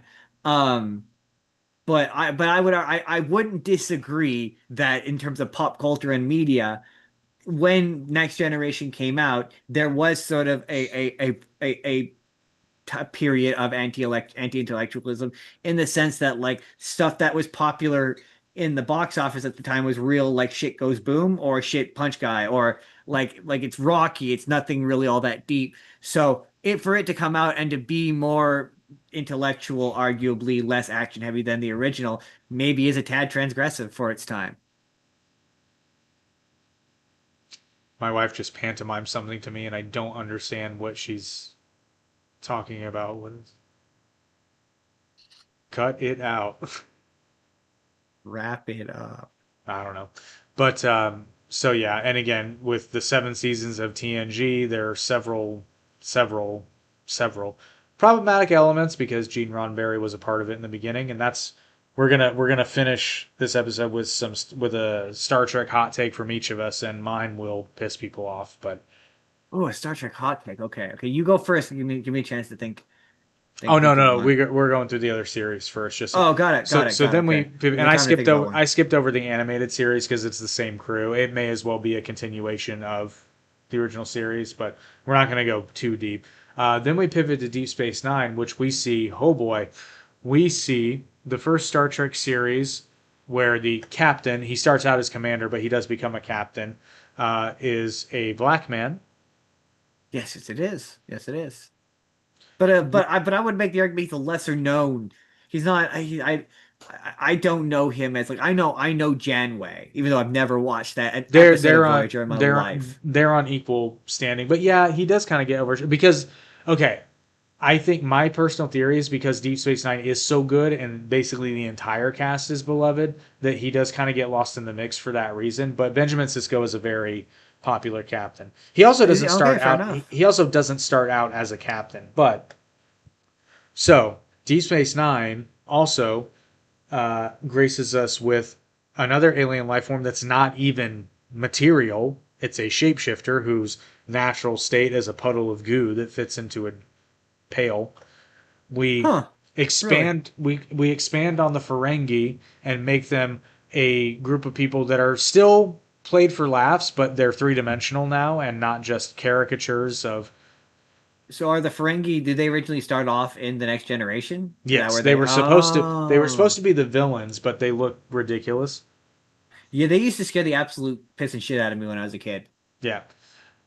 We also Particularly explore. Quark. Quark used to scare the piss out of me when I was a kid. Well, we also have a not so subtle Holocaust metaphor with the occupation of Bajor and recent liberation, which love that story arc.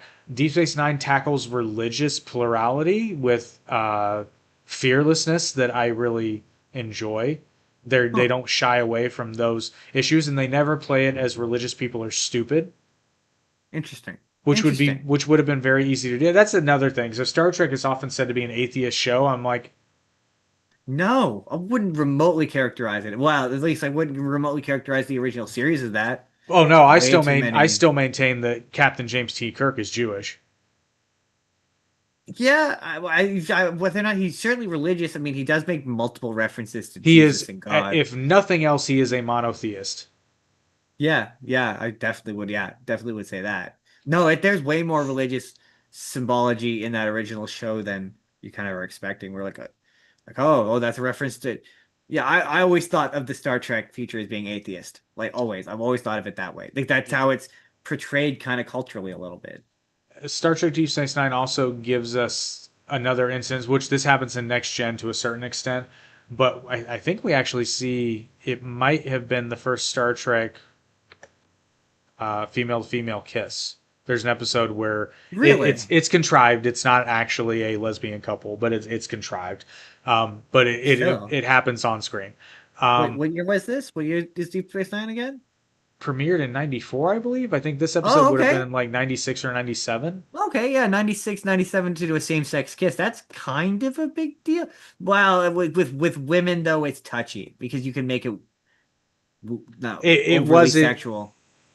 it wasn't in this case. I basically Trek fans say it didn't go far enough, and it still Really? It ruffled some because they're not actually gay. But so wait, hold on. So I'm gonna have to explain this to you. Okay, so in Star Trek, there is a species called Trill, and right. a select few Trill are chosen to be joined. And what that means, Trill also they have these green slug-like creatures that go inside someone's body and they basically merge into one person. Now the slugs never die. When the humanoid host dies, they get transferred to a new host, but it retains all the memories of the previous lifetimes. So Gotcha. the character Dax has one of those symbiotes, and there's an episode where another joined Trill comes to the space station, and it turns out that those two symbiotes were previously married in past lifetimes. Gotcha. So what you're suggesting or what you're saying is Trek fans were unhappy that it wasn't gay enough? Correct. Really? Well, some, and That is that a may twist I did not see coming. well that may be more of a commentary from today, which is another thing. Even the hardcore Trek fans are a little unfair to the series because it's like it still had to make it to air, Yeah, yeah, absolutely. Yeah, and there were just things that were um, not going to fly. There a just network were. show in 1994. Like you should be happy there's a same-sex kiss at all. Yeah, it's kind of surprising that happens. And then a character that's often overlooked though is Dr. Bashir. Now the reason he's overlooked is because he has an English accent, but That Alexander sure sounds. Siddig, I was gonna say that sure sounds like an South Asian name. Moroccan. He's of Oh, Morocco. really? I mean, like he's British, and you would recognize this actor. I'm trying to remember, and he. It's funny because he actually changes his name, his billing name, to Alexander Siddig later in the series. It's originally his real name, which I think is Siddig Al Fadil, or something like that. I don't recognize the Sid, name. you would recognize him if you saw him. Have you seen the movie Kingdom of Heaven? I've not seen the movie Kingdom of Heaven. That's another one that's on my list. He's been in other things too, and I'm just blanking. But anyway, so somebody of like North African, Middle Eastern descent. Okay. I mean, he's Okay. British, but he's, you know, I could think of like three actors. Was he on Heroes? no. No. I can think of like 3 actors who match that description, who all look kind of vaguely similar. Yeah. But so he often gets overlooked because of the accent. And plus it's the first Star Trek to really go hardcore into like linear storytelling, and it just elevated, I think it elevated the franchise as a whole. And fortunately now a lot of people appreciate Deep Space Nine. It was not. No, to my knowledge, it was for me. I always understood Deep Space Nine as being the black sheep of the Star Trek family. Most Star Trek fans spoke poorly of it. It was a punchline in a lot of circles from Yeah, what I and saw. then people actually watched it and they're like, this is actually really awesome. Oh, there was a really good. Oh no, Deep Space Nine channel. SF Debris. Is that ring any? They did Star Trek Deep Space Nine. So there was a guy I used to follow called Confused Matthew, who his entire channel was a parody of SF Debris. And he did Deep Space Nine. So that's how I know that Deep Space Nine is like the Star Trek show. It's either that or Voyager as the two shows that are understood to be the not good one, which Well, I is all don't relative, having not to seen me. all of Voyager, but that's the next one. So Voyager also features our first ship captained by a woman, also features our first Native American character, features a literal biracial character, B'Elanna Torres, who is half human, half Klingon, and we also get Star Trek's second favorite punching bag, Harry Kim. Where does Seven of Nine come in? She's Voyager. She is Voyager. See, Yep. Seven of Nine. I only remember her name because there's a show I love called Tripping the Rift, where there's a character on that show called Six of Nine. She's a parody of Seven of Nine, and it's just funny. Her whole bit is that she's a chesty woman. That's the entire gag. If you've never seen Tripping the Rift, it's a you would specifically find that show funny because it makes fun of both Star Trek and Star Wars. There's a character on there called Darth Bobo, who's he has a lightsaber. Yeah, it's very funny. You'll find that show funny. You specifically would find that show funny. Sounds like fun fact though, Voyager was also The Rock's first television guest star role.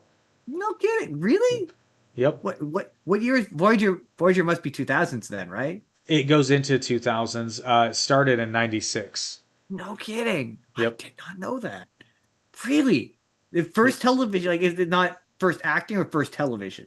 First, I guess acting television. Well, no, first television was wrestling, but first, Yeah. like, acting. yeah, Interesting. acting. Yep. Interesting. And funnily I enough, always he thought- fights Seven of Nine Does he and actually? loses. Yeah, and Is loses. he like Finn still has hair rock? Yeah. Really? Wow, that's old. Yeah, this is As pre before- Scorpion King. Really? This is pre-Scorpion King? No shit. No kidding. I did not know that. Yep. That's so fascinating. I did He not know doesn't. that. He doesn't do a bad job either. I mean, he's not. There's not much Is he acting The Rock? involved. Is he credited as The Rock? I don't know. Because he did a run of Disney Channel guest appearances where he wasn't allowed to use the name The Rock, so he's specifically credited as Dwayne Johnson. There's an episode of I think it's either Hannah Montana or the Corey in the House where they only call him Dwayne Johnson. They never call him The Rock because they couldn't legally use the name The Rock. I was gonna say I think it's probably Dwayne Johnson then, if I had to guess. Although it's my understanding that WWE lined that one up, so maybe. Maybe he is The Rock in that one. Maybe Interesting. he That's is. so interesting. Is he like a is he a He's an Have you seen alien what's- gladiator that Seven of Nine has to fight. interesting? Have you seen Once Upon a Time in Hollywood? Not all of it. I didn't finish Oh, it. I got bored. Yeah, fair, valid. But he refers to when you're there as a bad guy as a heavy. So I guess he would be a heavy. He'd be a heavy. Yep. Yeah, that's so interesting. That's so fascinating. Yep. But yeah, Seven of Nine, iconic female character from that franchise. Oh yeah, and actually, as much as people like to shit on it, Jerry Ryan actually vehemently fought against the over sexualization and toned it down. Really, isn't that character known as being over? Oh, interesting. That's fascinating. I didn't. Oh know no, that. I think they initially wanted to show midriff. Really? If I'm not mistaken, I may be getting her confused with T'Pol from Enterprise, but both those actresses were like, this character is being presented as way too sexy. I just my big thing is like with Seven of Nine is she always gets made fun of because they're always like, well, she's not Data, is she? Like that's like the big thing I remember being amongst because like yeah, like I say, as a person who's in the online spaces, you see like I remember like Voyager, that was a Star Trek punchline. of like, well, at least it's not Voyager. But then like shit like Well, Discovery but comes see, out, so that happened until Enterprise came out, because one common thread of a new Star Trek series that seems to always happen is when Star Trek announces something new, a lot of people shit on it, or like, oh, this is gonna suck, or this isn't. And when it comes out, they're like, and Enterprise is one of those where, to be fair, I don't think it really did anything too novel in the diversity department, but it premiered in 2001. that Enterprise was weird because Enterprise. My dad really loved Enterprise as well. I He was a love. big I'm an Enterprise. Enterprise apologist. I still. There are people who hate it, but if you hate Enterprise, I think it's because you haven't watched it. My thing was I have an idea of what Star Trek should feel like based on and that show never felt like Star Trek to me. See, I But my dad disagree. loved it. I disagree. I I loved think it. it. I think it does. I think there are some changes, for sure. It's different, but I think ultimately it ends up feeling like Star Trek, but it's closer to Deep Space Nine than like a Next Generation. Interesting. I I don't see the thing is I don't know these shows well enough to know if it's a hot take. I don't but to be fair, I haven't watched enough of the show to say this with confidence, but I think maybe Archer should have been a person of color. Maybe, but I mean, they wanted Scott Bakula, so they got Scott Bakula. What is he good on it? Like Yes, is it like I think he does phenomenal. And is you he do one of those you actors who's like he's like by the time he's doing this, you're like, oh, it's Scott Bakula and it's distracting. I can't answer that honestly because I didn't that was the first thing I'd actually seen Scott Bakula in. What? You're not a Quantum Leap fan? Not looking to see the leap if it's the next one's the leap home? What? No, and like I said, I mean, it's diverse cast, but because I mean, you have Hoshi Sato, who's the communications officer, another Asian character, and then you have, But by the time that show comes out, to me, at that yeah, point, it's diversity is a not given. really novel, and it's actually I would actually make the case that it's not even as diverse as the original series, but it's a smaller crew. Here's a question. Me, when I hear prequel, I kind of sort of wish there was more connection between characters to the original series than there is in that show. But would it be hack if like the communications officer or the helmsman was like Sulu's grandpa? Is that hacky? Would See, that feel hacky? I don't think so, but you never know. Some people would argue it would be. Fair enough. Some That's people fair. would be, and this is coming from somebody who thought that, in the prequel trilogy of Star Wars, I could live with R2D2 knowing Obi-Wan from prior. Fair enough. When they said Anakin built 3PO, that was too much for me. That's yeah, no, that's fair. I have moments like that when I watch. I was don't like, prequels wow, to begin with, so I was like, wow, we've jumped the shark in episode 1. right. Wow, look at that shark all the way back there.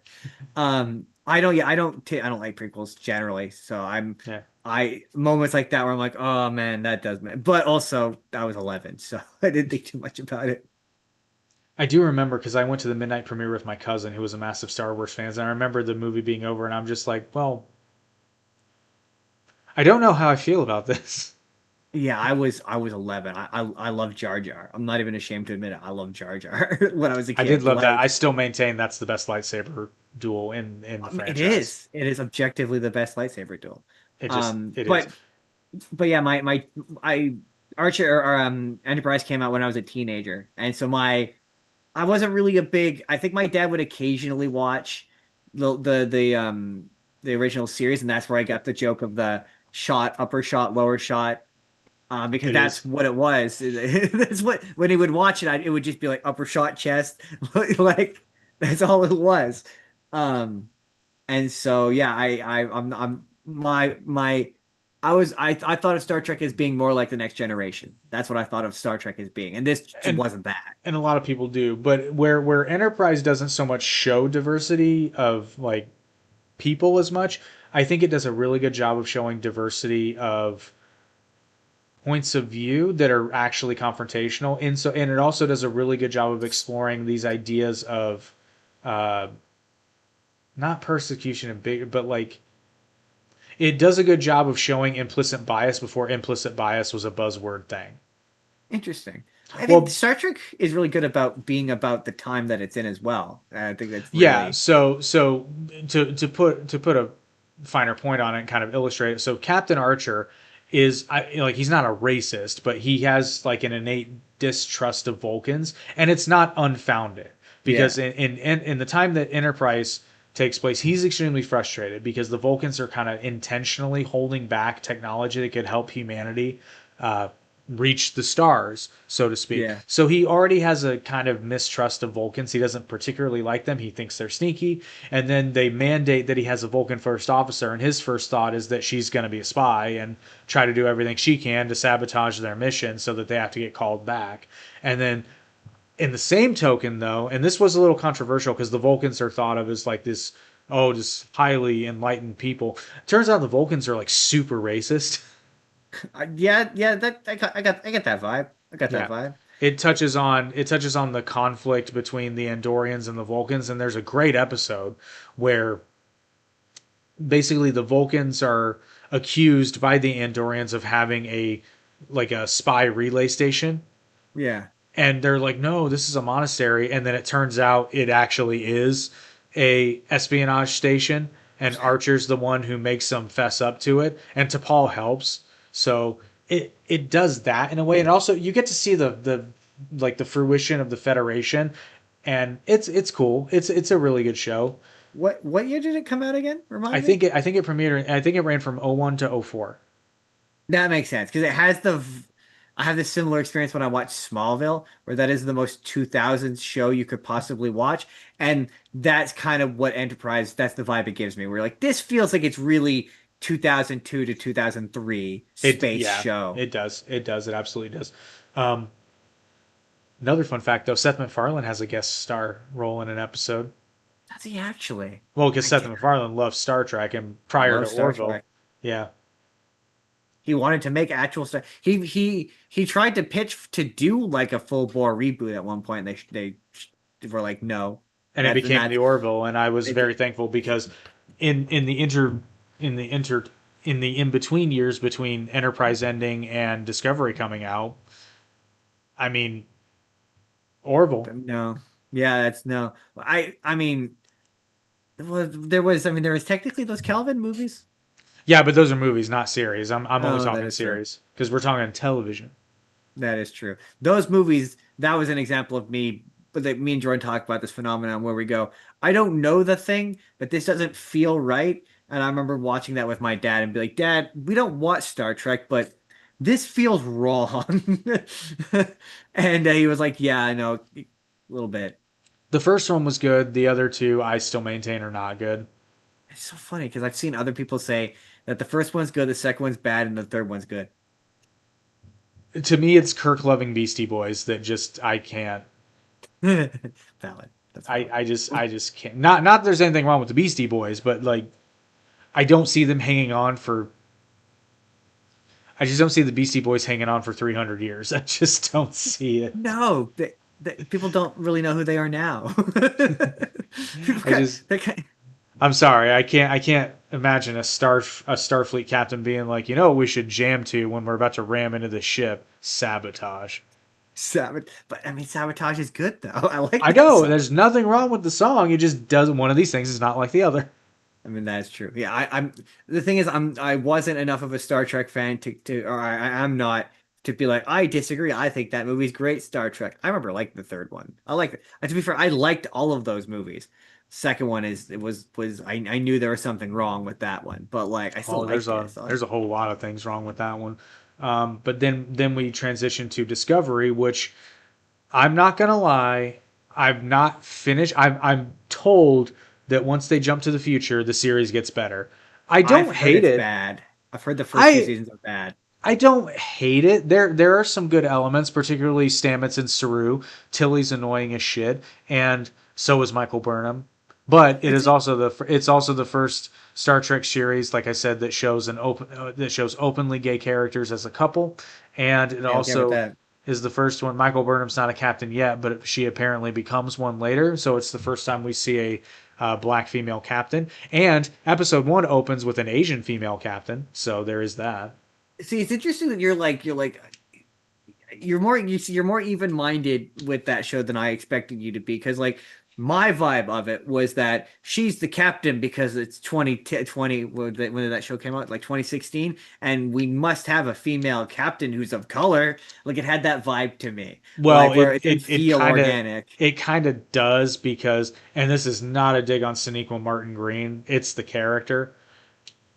Sonequa Martin Green is the actress who plays Michael Burnham.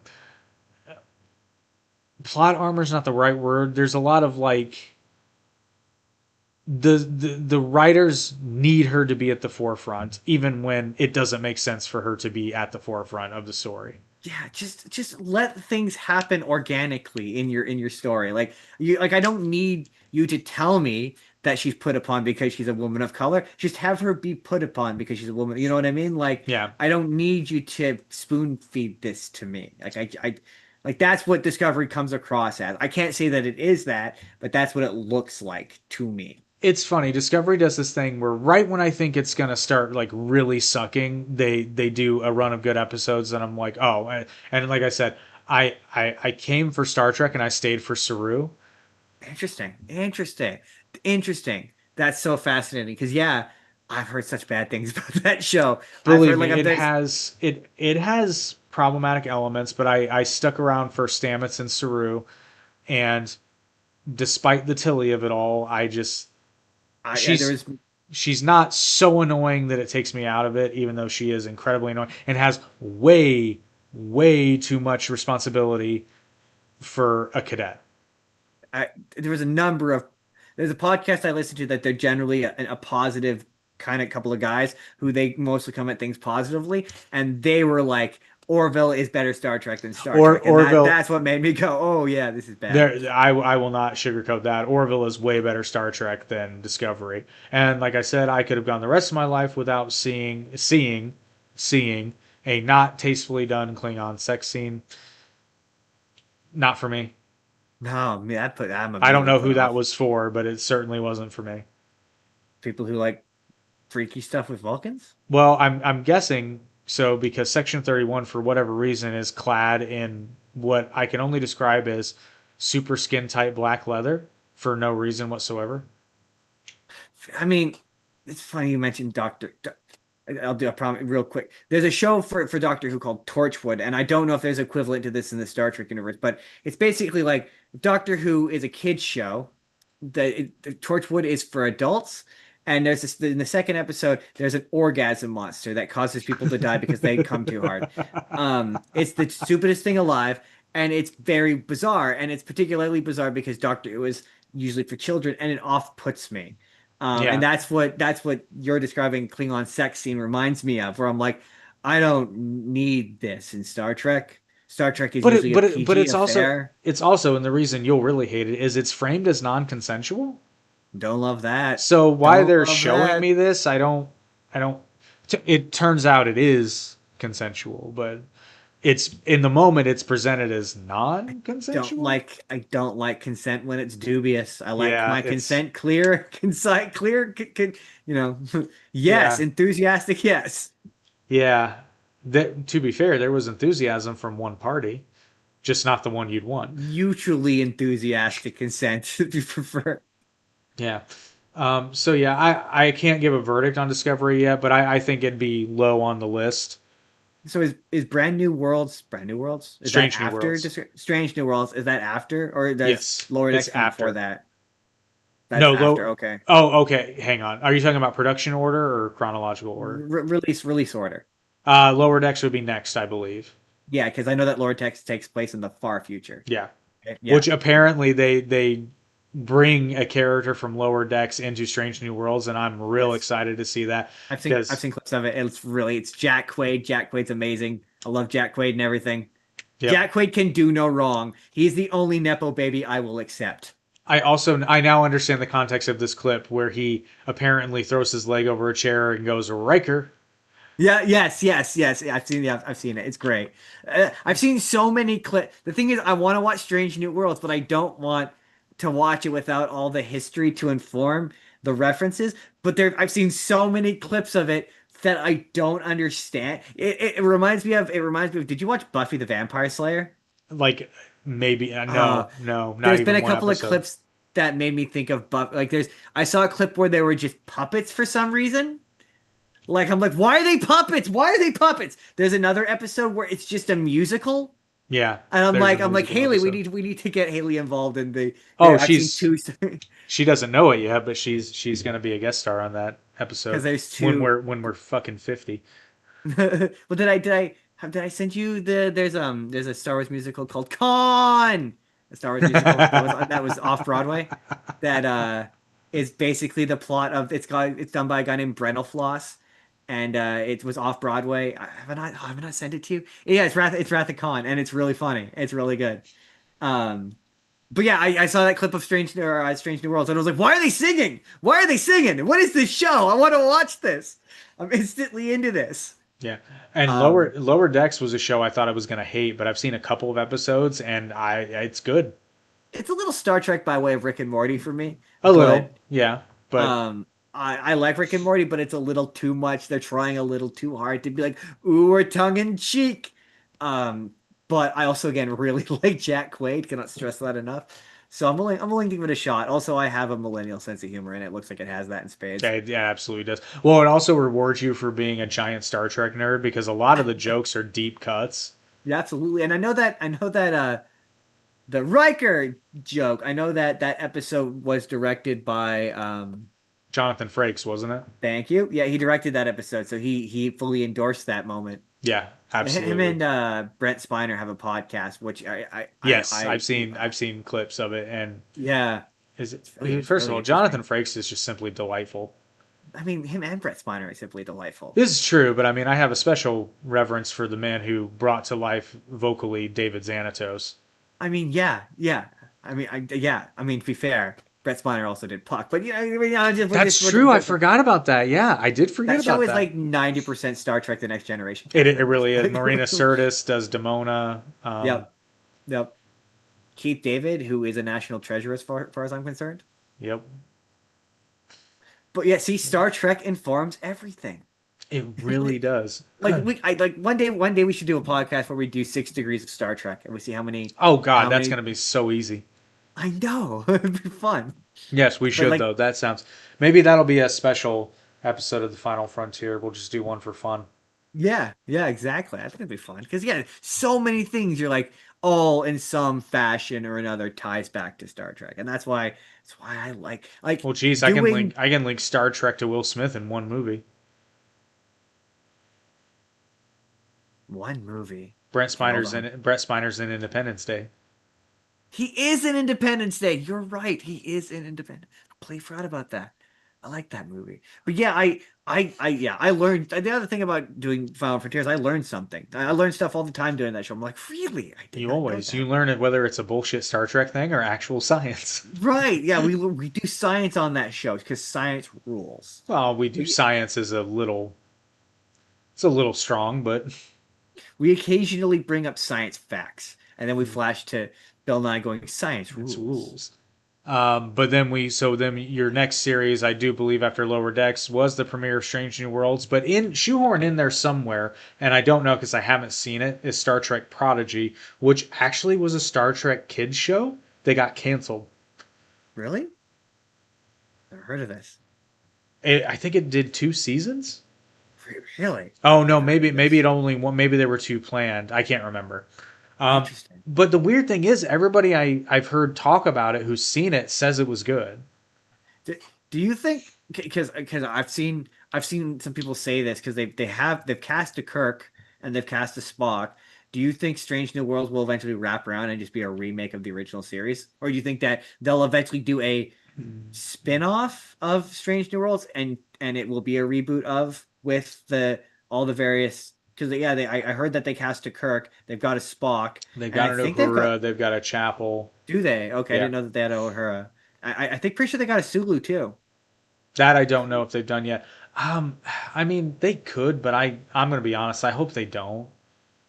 Just as Interesting. I mean, I Star Trek has never rehashed anything, no. and I I don't would want them do it if to. it's like because I know that Strange New Worlds has done a thing where like they're in like an alternate timeline. So I would Yeah, I'm weird, so like I would think Well, but funnily enough, they I would say find it that funny if they they they just say did it, but it that, was slightly different. but then they've stated outright that no, it is not in an alternate timeline. So Interesting. I don't know how they're going to thread that needle, and that brings us to the latest series that crashed and burned, Star Trek Starfleet Academy. Has it crashed and burned Oh officially? yeah, yeah, it's done. Really? Because I heard it was doing okay. I It's heard that show canceled. hurt. Really? I heard it was good. I I heard heard it good was. See, things. I heard it was bad. Yeah, yeah, it was one of those. It depended on who you talk to, kind of shows. But I know that they're talking about doing a Star Trek comedy show. Like me and Jordan talked about it on the spur of the If Seth moment. MacFarlane writes it, I'm fine with it. I don't remember who was involved. I think it might have involved the people doing the Office. I think they did have people who were involved in it. But yeah, there were talks of them doing a comedy, like a legit straight play for straight. But I guess that is what Lower Decks is, but like a live action comedy. Well, see, but From what I heard. why don't they? If they want a Star Trek comedy, again, they need to hire us and do our Night Crew series. Star Trek Night Crew series. But yeah, there's also yes, I still maintain it would be very funny if we just never saw the original cast's face. Like it was always like I know, always viewed from. up or Well, from that's behind. here's the thing though. It's We so already funny. know because there was a fan made series, Star Trek Continues, where they used the original sets. So That's funny. you could absolutely use the original sets and That's shoot it in funny. a similar style, but that's the gag is you never see the main It's cast all faces.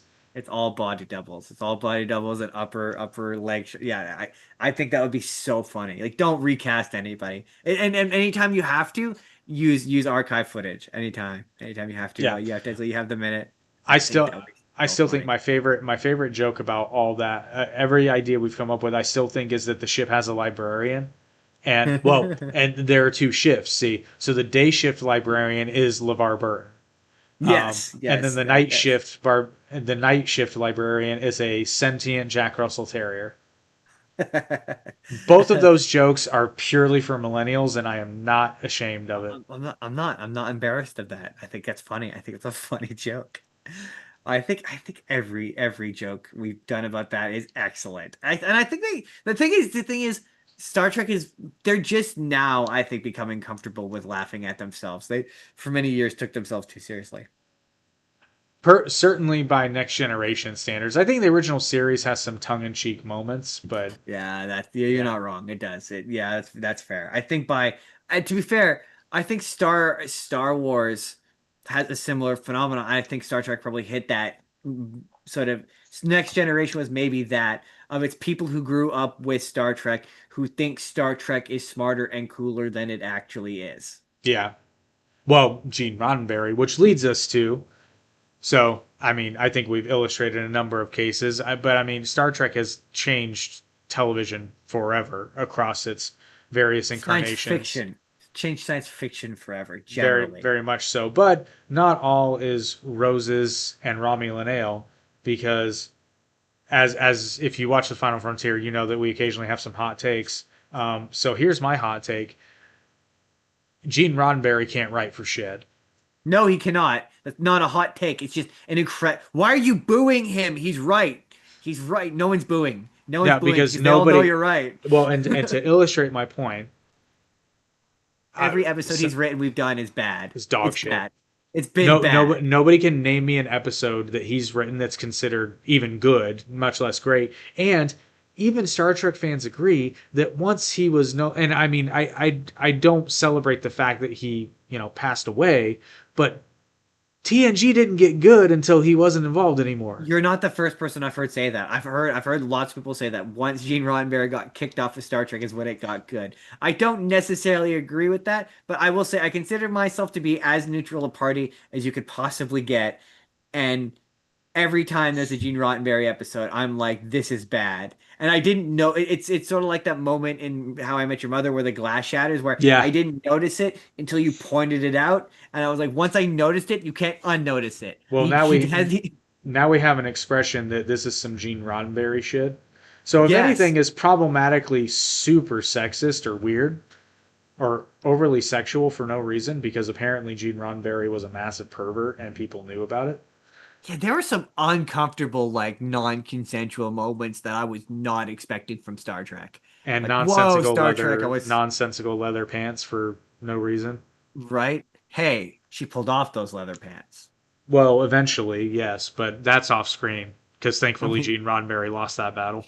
she slowly peeled off those leather pants that she barely That's squeezed before into. that's before she gets stabbed. Right? Do I have a hot take about Star Trek other than I think Archer maybe should have been a person of color? I don't know how Uh, hot of a take that is. I don't know if that's a hot take. Uh, I think I think Star Trek overall is better than Star Wars. That's a hot take to some. It's one that I agree with, but yes, I I just think agree. that the overall well I yeah because I'm like to me there isn't a Star like to me I know I've just shit on Andor a lot, but to me Andor is just not Star Wars, and there isn't a Star Trek thing that I can point to where I'm like, it's not, with the exception of like some of the movies, maybe arguably, but there isn't a show that I wouldn't like be like that's Star Wars or that's Star Trek, like that I can think of. Yeah. Maybe Deep Space Nine, because isn't that the one that's on a space station? Yeah, but it's still, I mean, it's, I consider it the best one.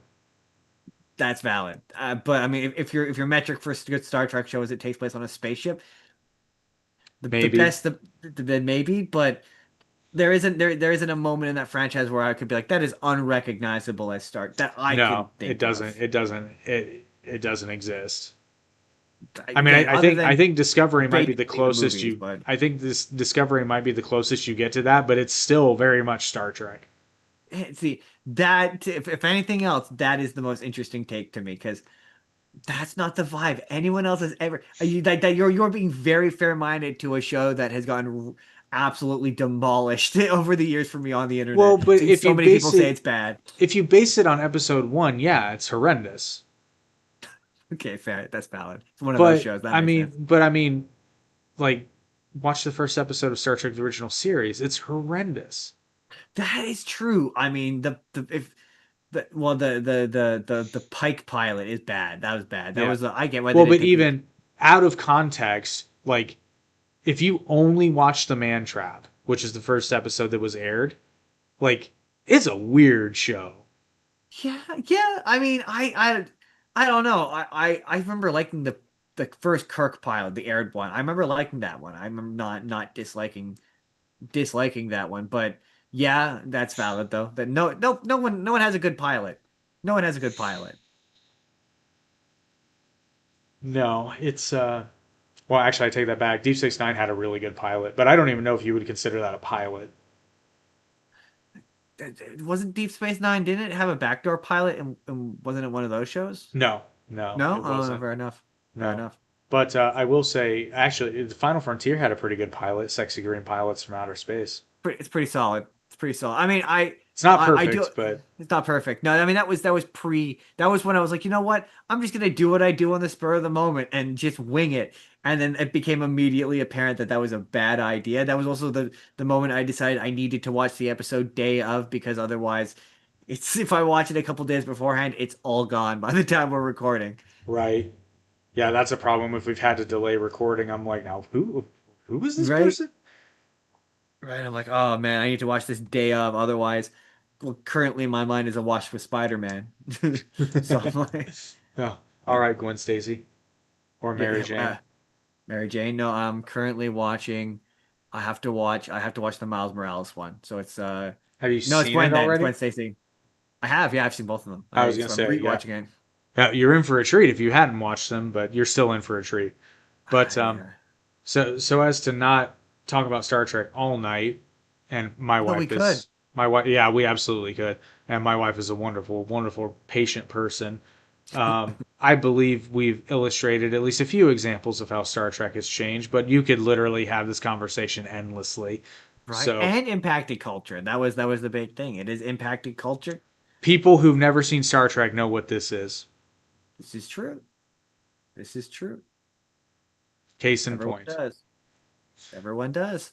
Case in I mean, point. the name Enterprise is Enterprise Rent a Car. I'm just saying. Actually, I don't think they're related. I know, but everyone makes the association. Yeah, that's true. Yeah, it is a thing. Or "Beat me up, Scotty," or the Yeah. belief that William Shatner always talks like this. That's actually more Jim Carrey than anything, I think. I'm giving her all she got, Captain. I don't think he For ever. God's I don't sakes, think. Jim, I'm a doctor, not a pool man. Yeah, that he did say.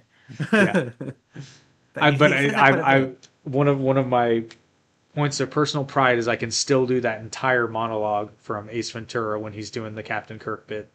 Do you call him? Do you have the phone? Do you have a girl, Dolphin? Okay, it wouldn't be us. So there's a very fun, and then we'll end it. There's a very fun fact about that scene that I didn't know until I exposed my nephews to Ace Ventura. Did you know that that scene is not in the theatrical cut? Really? It is not. So I found this out because I bought the 2 disc Ace Ventura and When Nature Calls 2 disc set, and I'm watching the first one with my nephews, and it just cuts from the reporters coming up to Ace finding the little piece of amber in the filter. It takes out the whole Really? Heinz Gets Velvet thing. So what happened? And this is fascinating. What happened is when Ace, it's a deleted scene from the movie, Yeah. but when they turned it over to television to air on TV, they had to pad the runtime a bit, so they just threw that Yeah. scene back in. Huh. And it Well, was added for the VHS release. I But was when gonna they released say. it on DVD, they released the theatrical cut. Oh no shit! Because I watched it on VHS. I owned it on VHS. Yep. That explains so much because I watched. I used to also watch it on TBS. Yeah. Yeah, here it's called Peachtree TV, Yeah. and they yeah, there's a longer extended version of the scene where he goes to visit the guy. Is that the red or the white? That guy. There's a bit where he's like head bopping on stage and he does like head bopping and there's a bald guy that he does head banging with. And I Oh was like, yeah.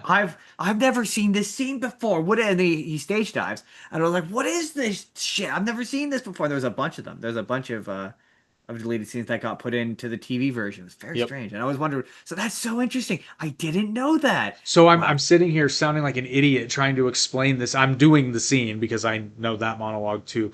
And I'm explaining it to them as like to me it's normal because I've seen it. Yeah. And then I realize I'm like I just have to show you guys because you have zero context to what this whole bit is about and it's a very Pull it dumb up on bit. YouTube. That's what I did.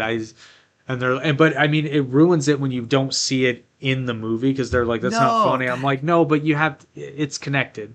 you have to get within the con. See, this is when they walk in and they're trying to figure out where the dolphin is, and the reporters are showing. That's the. I can't believe that's not from that. Wow, dude, that's such a good scene. Why would they cut I that think out? I think I think it's a detriment to the movie. It Yeah, it really loses is. something without it. I would love. Now I'm fascinated. I'm gonna see if I can find the theatrical cut because I'm curious what the movie. I've never seen the movie without that scene.